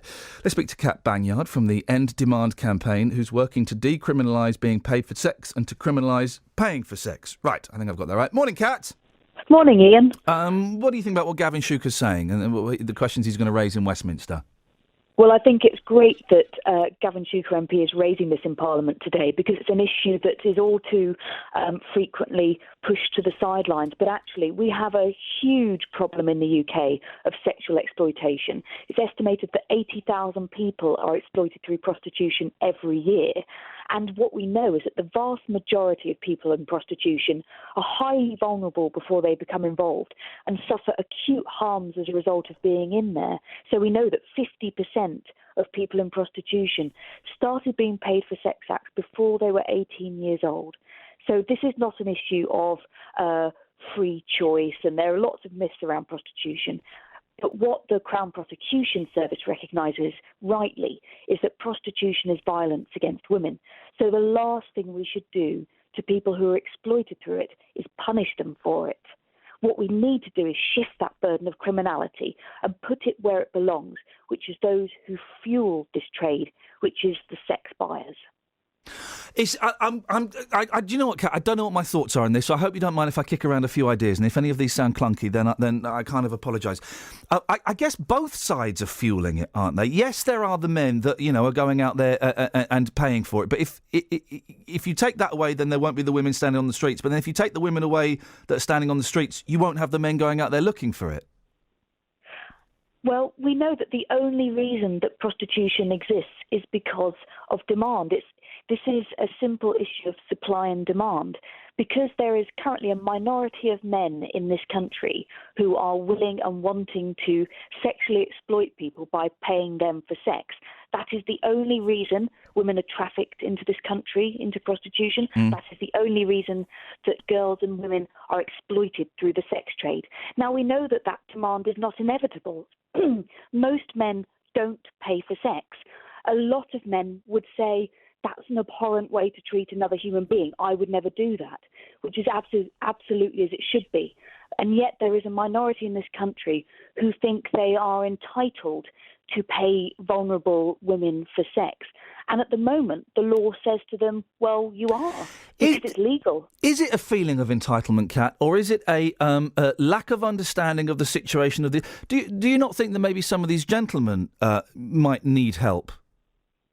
Well, I actually spent a day recently talking to sex buyers to find out about their reasoning. Yeah. And what I found is that what they said to me very much mirrored what we can see from the research, which is that the men who pay for sex are hugely diverse. Studies repeatedly come back saying that most are in employment, they have families, but what unites them is this feeling that they feel entitled to pay women for sex, that because they're handing over money, they're entitled to a service. But the point is, this isn't an ordinary consumer transaction. This is sexual exploitation. And what the statistics that Gavin Shuker is going to be talking about in Parliament today show is that our prostitution laws are simply not working. What we're doing is we're punishing those who are exploited and letting those who exploit walk away scot-free. That's obviously got to change. So we're calling for the laws to change. We need to criminalise paying for sex and support women involved in prostitution to get out by decriminalising them and providing support services. Kat, have you got 3 or 4 minutes? I'm so late for the news. Could you hang on for a minute? Would that be all right? Yes, that's fine. It's brilliant. Stay there. Thank you very much, because this is fascinating. I want to get a bit more, and I don't want to kind of rush all of this. So excellent stuff. Thank you very much indeed. 03459 455 555. Travel news for beds, cards and bugs. BBC Three Counties Radio. On the M11, there's a lane closed southbound between junction 9 for Saffron Walden and 8 for Bishop Stortford because of an accident. Also on the M1 southbound, it's very slow between junction 13 for Bedford to Toddington Services. That's because of an accident earlier between 2 lorries and a car, so it's taking a long time to get southbound on the M1 through that stretch. It's also busy on the A5 in both directions in Hockliffe, approaching Woburn Road from Tebworth Road and Easton Way. And the A6 Barton Road in Luton is partially blocked in both directions because of 3 separate accidents and some mud that's on the road between Great Brammingham Lane and Church Road, and that's now causing delays back from Higham Road from Barton Le Clay. On the trains, there's no reported problems, but if you're using the train to get into the London Underground, the Metropolitan line suspended between Baker Street and Old Gates because of a signalling problem at King's Cross in Pancras. It's also causing severe delays on the Hammersmith and City line. Samantha Bruff, BBC Three Counties Radio. Across beds, cards and bugs. This is BBC Three Counties Radio.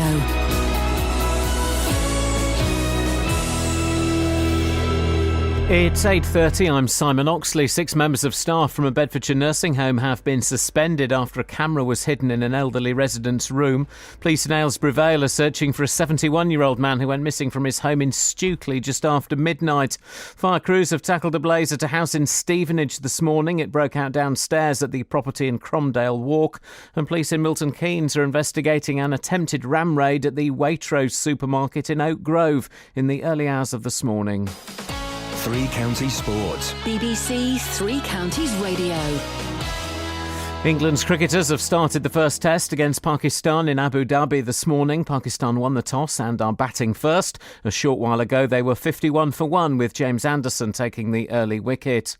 England's footballers made it 10 wins from 10 qualifying matches for next summer's European Championships, with a 3-0 win in Lithuania last night. Former MK Dons midfielder Dele Alli made his second sub-appearance with one of England's goals, an own goal by Watford keeper Gidrius Arlauskis. Here's last night's captain, Phil Jagielka. No games are easy, especially in international football. People will say the group isn't the hardest one we could have got, but at the time Switzerland won the top 8 when we had to go and play them first game, and the boys did fantastic. So we've got the momentum going early on in the qualifying campaign and just kept it going and going. The managers had a lot of decisions to make selection wise due to a lot of injuries in certain areas. So fair play to the coaching staff and the manager as well, picking the right team at the right time.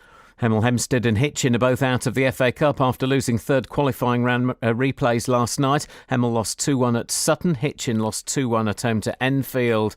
In the National League tonight, Boreham Wood begin life without Ian Allinson with a home match against Aldershot. Allinson resigned as Wood boss yesterday after 7.5 years at the club and says going full-time didn't suit his own career. We made a decision a couple of weeks ago to go full-time in terms of training Monday morning, Thursday morning, Friday morning. And obviously I've got a full-time job here and it just didn't work for me. I typically go over 3 weeks, but just felt that I'd lost a little bit of hold of the club in terms of me being in charge with the first team.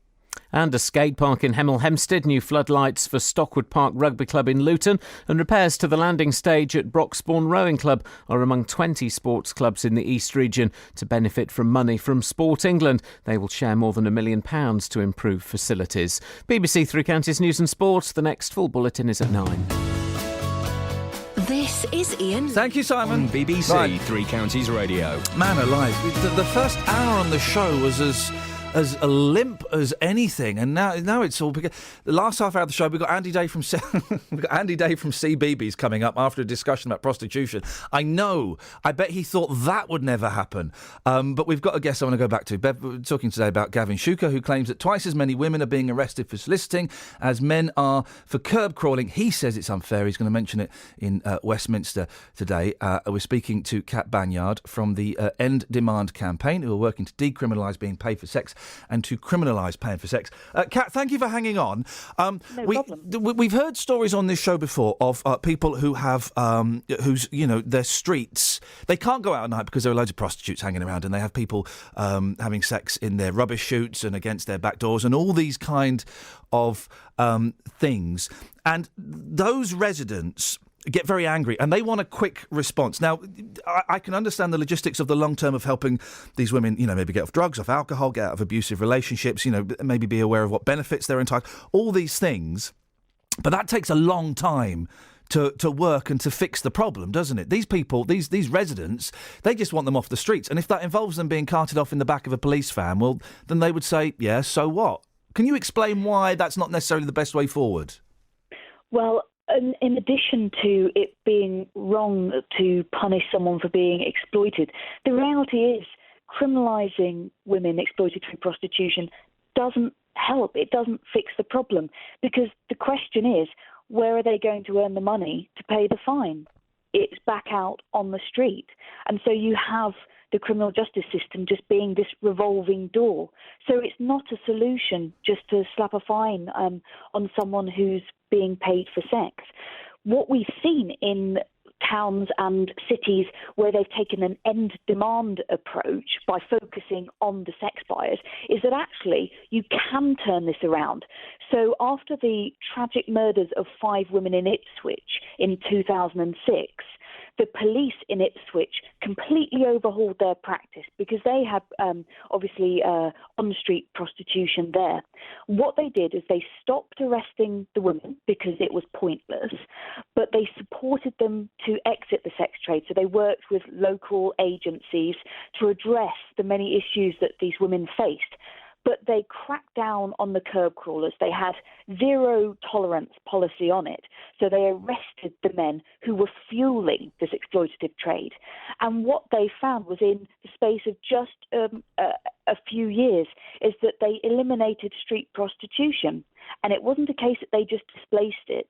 They had tackled the demand because it became widely known and widely publicised that if men go there to pay for sex, they will be arrested. It just moves it, though, doesn't it? Law to say. You have to make it, complete coverage, because otherwise it just moves it. And we often hear that not often, we occasionally hear that the police kind of turn in a blind eye to one street or one block of flats, or just because we know that that's where the prostitution is happening, and it's kind of easier if it's all happening there and it's happening in one place.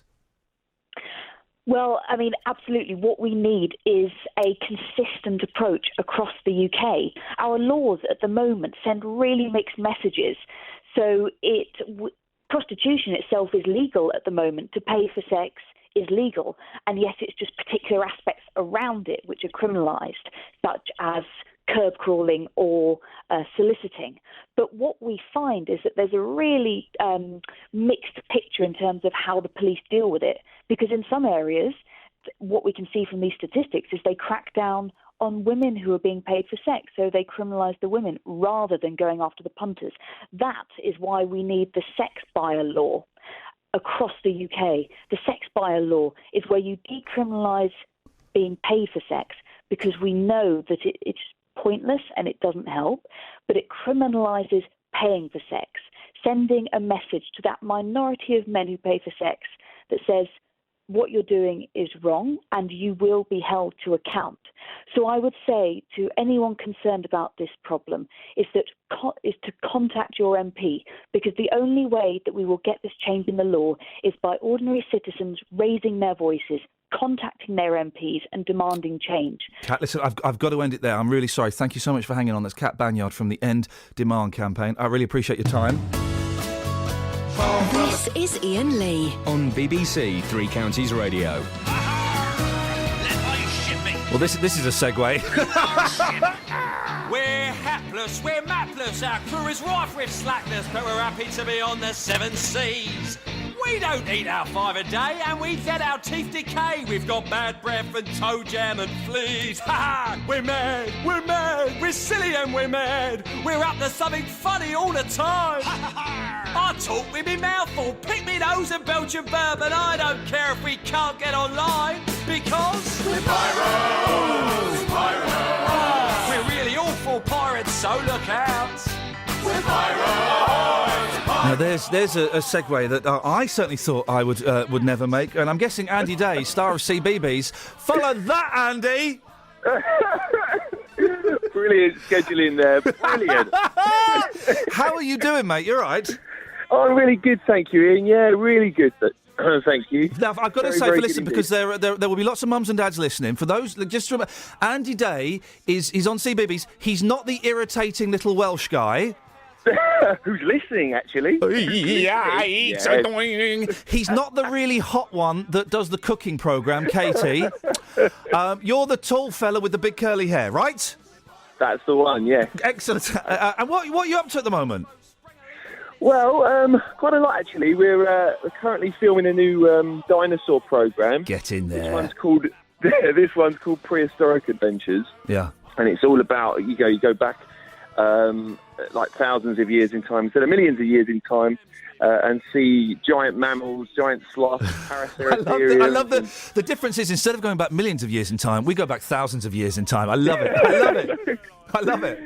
Yeah, and it's really good, actually. It's got a few new characters in it, and there's loads more that happens. The footage that they use, there's more of it, so that the adventure, I kind of shrink down. I'm flying, I'm jumping off things. Fantastic. Yeah, it's loads of good fun, and I did some underwater shooting and stuff. But other than that, I've also been. We just released an album, and this is what I'm playing. This is what I'm playing now. I'm not just playing a random song about pirates, just to kind of break up the rather tense mood after that heavy conversation. This is you and. Spam. There we go. What do you mean, hate spam? What is this kind of nonsense you're peddling to our kids? This sick filth. Andy and the Odd Socks. Who invited this lot? That's the album. That is the album, yes. And you very can kindly get it on my website, which is www.andyday.tv, or you can get it on iTunes. But it's .tv. You didn't get the .com. Who's sitting on the .com domain then? Someone's sitting on the .com. I'm going to find them. I'm going to have to find them. Pay them. Probably not that much, actually. I'll be honest, Andy. I'll be honest. I hate your record. No, because I got two boys, and my boys love you. They're kind of going away a bit from CBeebies at the moment, but they're 5 and 3, and they love you. And we got this album, and it's one of those things where you just got to listen to it all the flipping. You got Andy's album. Can we put Andy's album? I've lost it. Sorry, guys, I've lost it because they love all of that nonsense. Oh, that's good. That's really, really good. Well, the album, it took us, and it sounds a bit mini rock and roll, but it took us about 2 years to make, actually. It was myself and music producers in Bristol called Bunker Sonics, and they're brilliant. They did the title music for Dinosaur Adventures and Wild Adventures and stuff. And yeah, we wanted to make an album that was kind of like a mini Mighty Boosh or a Flight of the Conchords for kids. And it's good. And are you doing any more of your live show? Because what was it we came and saw? TikTok Time Machine? Yeah, you came to see TikToks, and you came to see Big Box of Bananas, but then I think little one got a bit scared. Yes, we were a little bit too young for that, and we had to leave. But are you doing any more of your live shows? No, actually, that's maybe there'll be a third one. But I'm doing lots of festivals next year, and I'm doing Panto in Bristol. What Panto are you doing, Andy? To come and see. Doing Snow White and the Seven Dwarfs. And no, I'm not one of the dwarfs. Ladies and gentlemen, he comes with his own gags. Listen, as always, when we get you on, I like to get some hard questions for you. Again, inappropriate after that last conversation. I've not heard all of these, okay? So, are you ready to... And you're going to answer honestly, yeah? I'm a bit nervous. Go on. Okay, this is from Harley, who's age 5. How tall are you? Oh, well, I can definitely answer honestly with that. 6'4.5". Flipping it! You're taller than that, because I'm 6'4", and you're, like, way taller than me. No, you're taller than me. You're 6'5". You need to measure yourself again. You got the curly hair. That's what does it. You're cheating on the I've got curly big hair. Exactly. If you shaved my head, I'd be 6 foot. Oh God, you'd also be really even weirder looking. Now, no. Strange. Are you sure Alex, the Welsh one, is listening today? He's definitely listening. He'll be laughing now or crying. Yeah, or drunk. Now, no. This is from Jess, who's age 6. How colourful is too colourful? How colourful is too colourful? Brilliant. How colourful is too colourful? Yes. Well, I'd have to say... Got to answer it honestly. It's too very, very colourful. Okay, let's hang on and find out. No, that's the wrong answer. That's the wrong answer, I'm afraid, Andy. I'll have that. So email me that. We've got a question. We did ask for older people to send in questions as well. This is from someone local. This is from Barry. Hello there, Barry from Watford here. My question for Andy today is about kids' television, and it's this. Do you ever foresee a time where decent kids' programmes like Blue Peter and such like are made for children, or does it have to be all the wham, bam, flashing images, 3-second attention span rubbish that we get fed nowadays? Thank you. Ian, do you know how much it excites me that Barry from Watford's asked me a question? I knew it would. I've Can you been answer the listening question? to you for years. Can I answer that question? Yeah. Will we get decent kids' TV programmes back again, is what he's saying. I would say that we already have very, very good, decent children's programmes. Different, because obviously, we've moved on in terms of technology, what kids can take and what they can't, and I think it's very different, but it's still very good. Do you know what? I think genuinely, right, having two boys, I've sat through a lot of kids' TV. I think it's better now than everyone looks back to the 70s and the 80s. It's like, this golden age. And there was some great stuff. A lot of it was rubbish, right? Whereas on your channel, right, you got you got Nina doing all the science stuff. You got who's that bloke who looks like Paul Weller doing the gardening? Mr. Turnip. What's his name? Mr. Bloom. Mr. Bloom. It does look like Paul Weller, doesn't the it? Hottie of CBeebies, is he called? You've got that. You've got loads of cooking. The thing is, and they're educational. And you say that to a kid, they go, ooh, but they're really good fun. The pirate thing. I think kids' TV now, for the main part, is better than it was 20, 30 years ago. Oh yeah. You got your stuff with the dinosaurs and all of that stuff going on. Yeah. Well, like I said, technology's really improved. Kids can take a lot more, and I think we can. Do a lot more with how engaging we can make programs. Like for Dinosaur Adventures, I mean, what they do, it's, the guys that do all the VFX, it's like 4 guys in baseball caps sitting in an office doing it. It's amazing what they do because, you really believe it. I saw one the other day. I was doing a gig the other day and they rewatched the T-Rex episode, and I looked at it and the kids were just completely engrossed in it. And they really, truly do question it. They go, are they? I know dinosaurs aren't real, but are they real? Yeah, I know. It's brilliant. I'm going to go play. I've got one more question. This is my eldest. I couldn't do my youngest. He fell asleep and he was sick in a swimming pool yesterday. So this is from my eldest. Hang on. What's your favourite food and what's your favourite colour? Have you been to the moon? What's your favourite country? How much metres tall are you? Bye-bye. Thank you. There we go. So there was something to do with his favourite country. You can tell that's your child, Ian. He wants to know, Andy. He's got a quest. He's got a thirst for knowledge. Right. Okay. So my favourite food is a roast dinner. Oh, I love roast dinners. Good boy. Yeah. My favourite colour is blue. Yep. And that's a bit boring and a bit boy-y, but it is blue. And my favourite currency was it. Well, I think it was country, but what is your favourite currency, just out of interest? My favourite currency? Well, I think pesetas were underrated. Oh, I miss the pesetas in Spain. Yeah. Andy, listen, it's andyday.tv. Is that the website? That's the one. And if you go on iTunes, you type in Andy and the Odd Socks, you can find the album there, and it's brilliant. Listen, we've got to go. You can come on whenever you want, boss. Just and he sent me, the reason he's on now is because he sent me a text in April talking about some charity, right? And I didn't reply to it. And I found it the other day and I was like, oh no, I didn't reply. How's that school in Africa doing? I spent in a corner crying over that. And it's always a pleasure. You come on any time you want, boss. Thanks, Best of luck. Ian. Yeah. Take care, mate. Cheers, mate. Bye-bye. Travel news for beds, cards and bugs. BBC Three Counties Radio. On the M11, there are delays southbound from junction 8 for Bishop Stortford to 9 for Saffron Walsall because of an accident involving 2 lorries and a car. Also on the M1 southbound, it's very slow after an accident earlier between junction 12 for Flitwick and the Toddington services, with queues reaching back to junction 13 for Bedford. And northbound now, there's been an accident, so 2 lanes have been closed on the M1 northbound between junction 13 for Bedford and Milton and 14 for Milton Keynes. On the A421 in Brogborough, it's very slow westbound because of those problems on the M1 between junction 13 for the M1 and Milton Keynes South. And in Luton on the A6, there are long delays because of an accident between Great Bramington Road and Church Road. There's also mud on the road this morning and it's causing delays back from Higham Road. In Clophill, it's busy on the A6 Bedford Road approaching the temporary traffic lights at Clophill.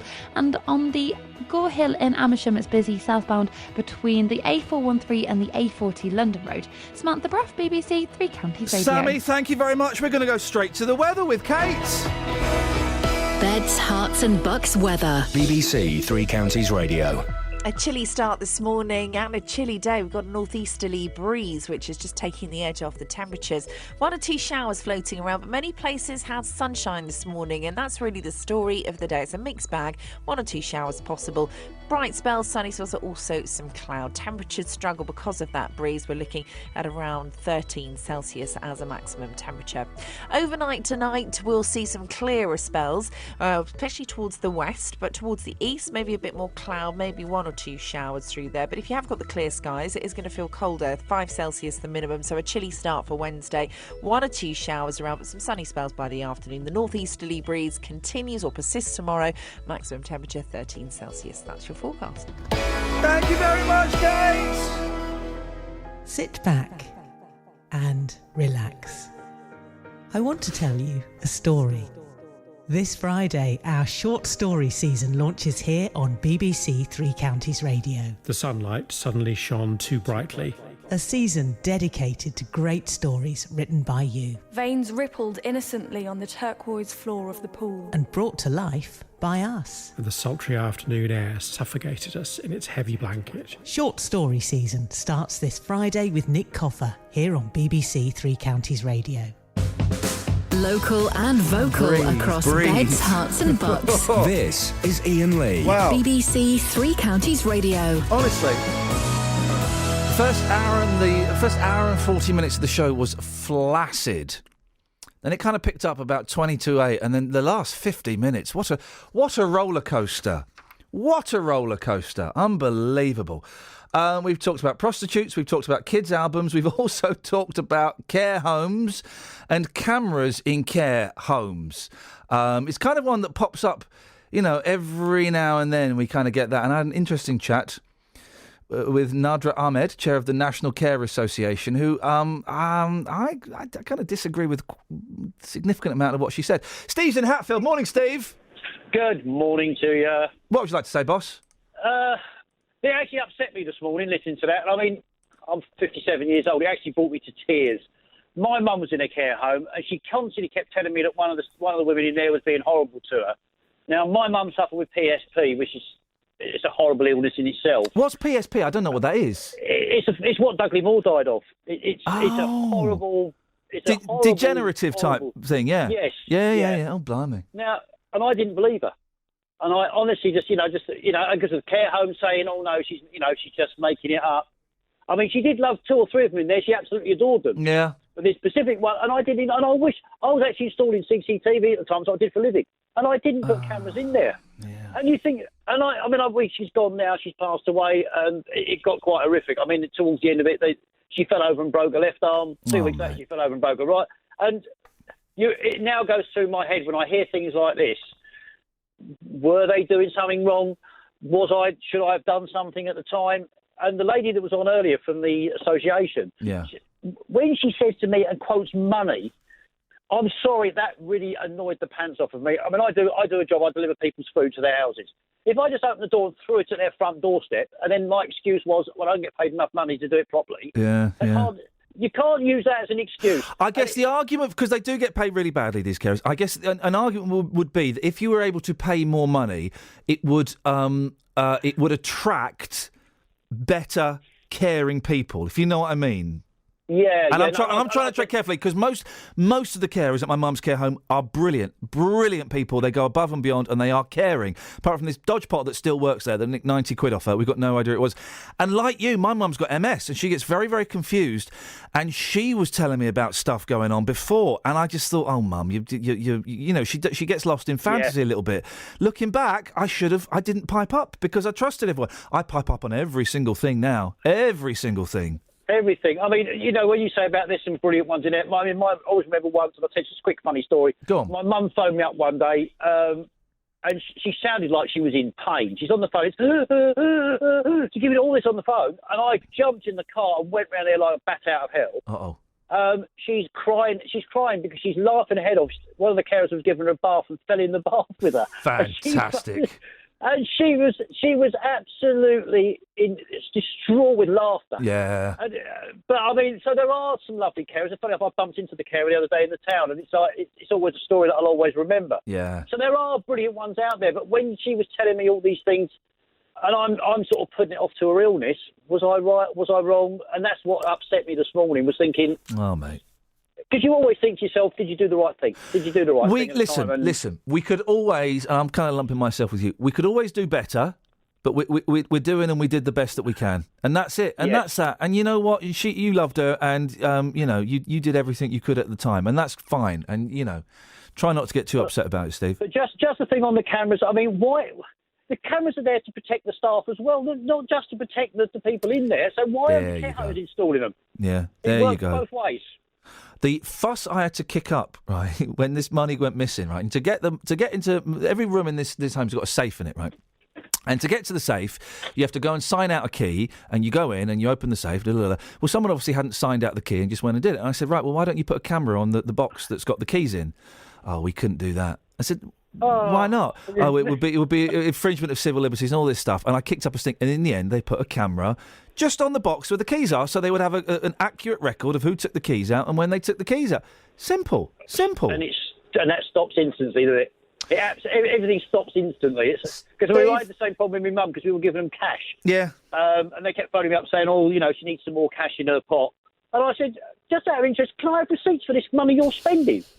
Funny enough, I didn't have to put so much cash in there after that. Yeah, isn't it funny? And I get a phone call now because I got power.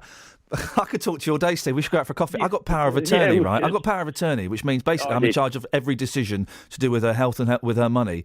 And this was mentioned to the staff, and the staff went, sorry, what does power of attorney mean?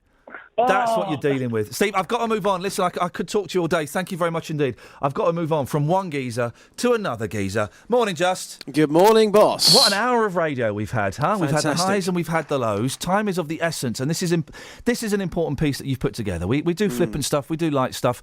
This is there was a list in the papers, the 20th influential women. You've come up with what have we called this today, Just? We have called this Women of Strength. That was influenced by Dennis in Dunstable, who phoned up and said, Barbara Streisand, do you know what? What a woman of strength. Yep. So you say go onto the streets and find out people's ladies of strength. We've done that with a special ladies' perspective. Here we go. All the ladies in the house. Yeah. The ladies. The ladies' perspective with J-Dog. Hashtag women of strength. What about you, madam? Strong women. I don't know, Carol. Carol? From EastEnders. Are you two winding me up? Come on. No. Women of strength? Carol from EastEnders? Well, she had cancer, didn't she? But she's a character from a soap. I know. Come on. Real women of strength.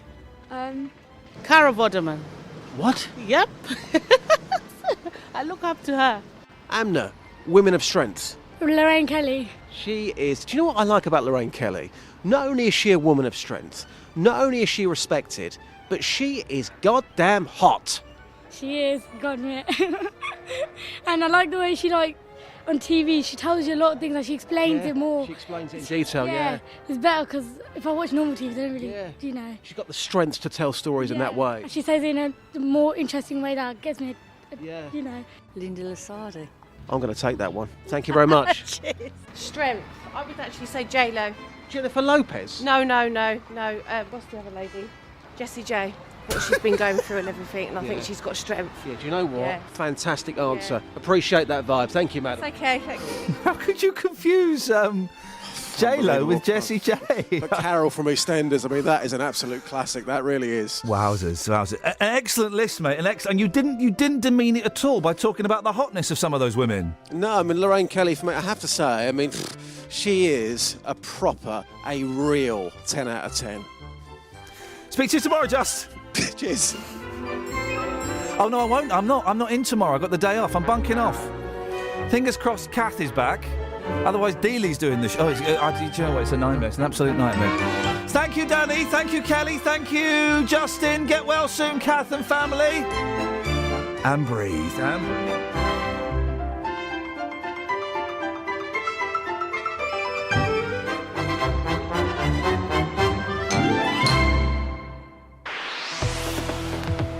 Travel news for beds, cards and bugs. BBC Three Counties Radio. There's a lane closed on the M11 southbound between junction 9 for Saffron Walden and 8 for Bishop Stortford because of an accident. Whilst on the M1 southbound, it's very slow from junction 13 for Bedford to the Toddington services after an accident earlier involving 2 lorries and a car, but all the lanes are open again. And northbound on the M1, there's still a lane closed between junction 13 for Bedford and 14 for Milton Keynes after another accident. But in both directions in Luton on the A6, there are long delays approaching between the Great Birmingham Lane and Church Road because of an accident and some mud that's on the road. And in Brogborough on the A421, there are queues approaching the M1 junction 13 for Milton Keynes, and that's not helped by those problems on the M1. On Gore Hill in Amersham, it's very slow between the A413 and London Road, and on the trains there's no reported problems, but there are still severe delays on the Metropolitan line and the Hammersmith and City line. Samantha Bruff, BBC Three Counties Radio. Thank you, Sammy. Excellent stuff, and as always, thanks for your patience in us jigging around, and it was one of those shows. Oh, I need a good lie down after that. Blimey. JVS is up next until tomorrow at 6 from some of us. Ta-ta. Local and vocal across beds, hearts and bucks. This is BBC Three Counties Radio. Thank you, Ian. Good morning. Welcome to the JVS show. I'm Jonathan Vernon Smith. It's Tuesday. It's 9 o'clock, and on today's Big Phone In, should David Cameron step in to stop Carl Andre being lashed in Saudi? A 74-year-old British man who is put in prison for making homemade wine in Saudi Arabia has been sentenced to 360 lashes. Carl Andre, who was caught transporting the wine in his car by the Saudi religious police, has already served more than a year behind bars. His family say he's an old asthmatic man, he's already survived 3 types of cancer, and they fear the lashes could kill him. Well, this morning we'll hear from one of his sons and his daughter. They want David Cameron to personally stop their dad being lashed. But I want to hear your thoughts on this morning. Should David Cameron step in to stop Carl Andre being lashed in Saudi? Here's my telephone number for your call. It's 03459 455 555. This is the JVS show on BBC Three Counties Radio. I'll take your call in just a second, but first let's get the latest BBC News at 9 o'clock. Here's Simon Oxley. The headlines: staff suspended at Bedfordshire nursing home, pensioner missing in Bucks Village, and Luton MP wants clampdown on prostitution. BBC Three Counties Radio. 6 members of staff from a Bedfordshire nursing home have been suspended whilst investigations are carried out into alleged poor care after a camera was hidden in an elderly resident's room. The daughters of 85-year-old Matilda da Silva say hiding a camera above her wardrobe at Crossways nursing home in Wrenhold was a last resort following concerns about staff behaviour. Elizabeth da Silva is one of the elderly woman's daughters. The area management have watched this footage, so have social services, and it was the footage that gives them enough cause to suspend 6 staff. So I don't think we have been reacting overly because, it's our mum. Police in Aylesbury Vale are searching for a 71-year-old man who went missing in the early hours of this morning. Ivor Brent went missing from his home address in Stukely at around 20 past midnight. He's white, approximately 5'6" tall, of medium build with short dark grey hair. He was wearing grey trousers, a T-shirt and trainers. The family of a British man who's in prison in Saudi Arabia have said they fear for his life after he was told he would face more than 360 lashes. Carl Andre, who is 74, is serving a 12-month sentence for possessing homemade wine, which is illegal in Saudi Arabia. Fire crews have tackled a blaze at a house in Stevenage this morning. It broke out downstairs at the property in Cromdale Walk. Herts Fire and Rescue Service say the occupants were alerted by a smoke alarm and were able to escape. Luton South MP Gavin Shuker will tell the Commons today that more time is spent on bringing sex workers to court than on those who are exploiting them. Mr Shuker says between 2013 and 15, more than 1,000 faced soliciting and loitering charges, whereas less than 500 were prosecuted for curb crawling. But he accepts that residents in problem areas in Luton just want the women off the streets. I've argued consistently over the last 5 or 6 years for more police resources to be put into the problem, simply to target the men that are coming in very often from outside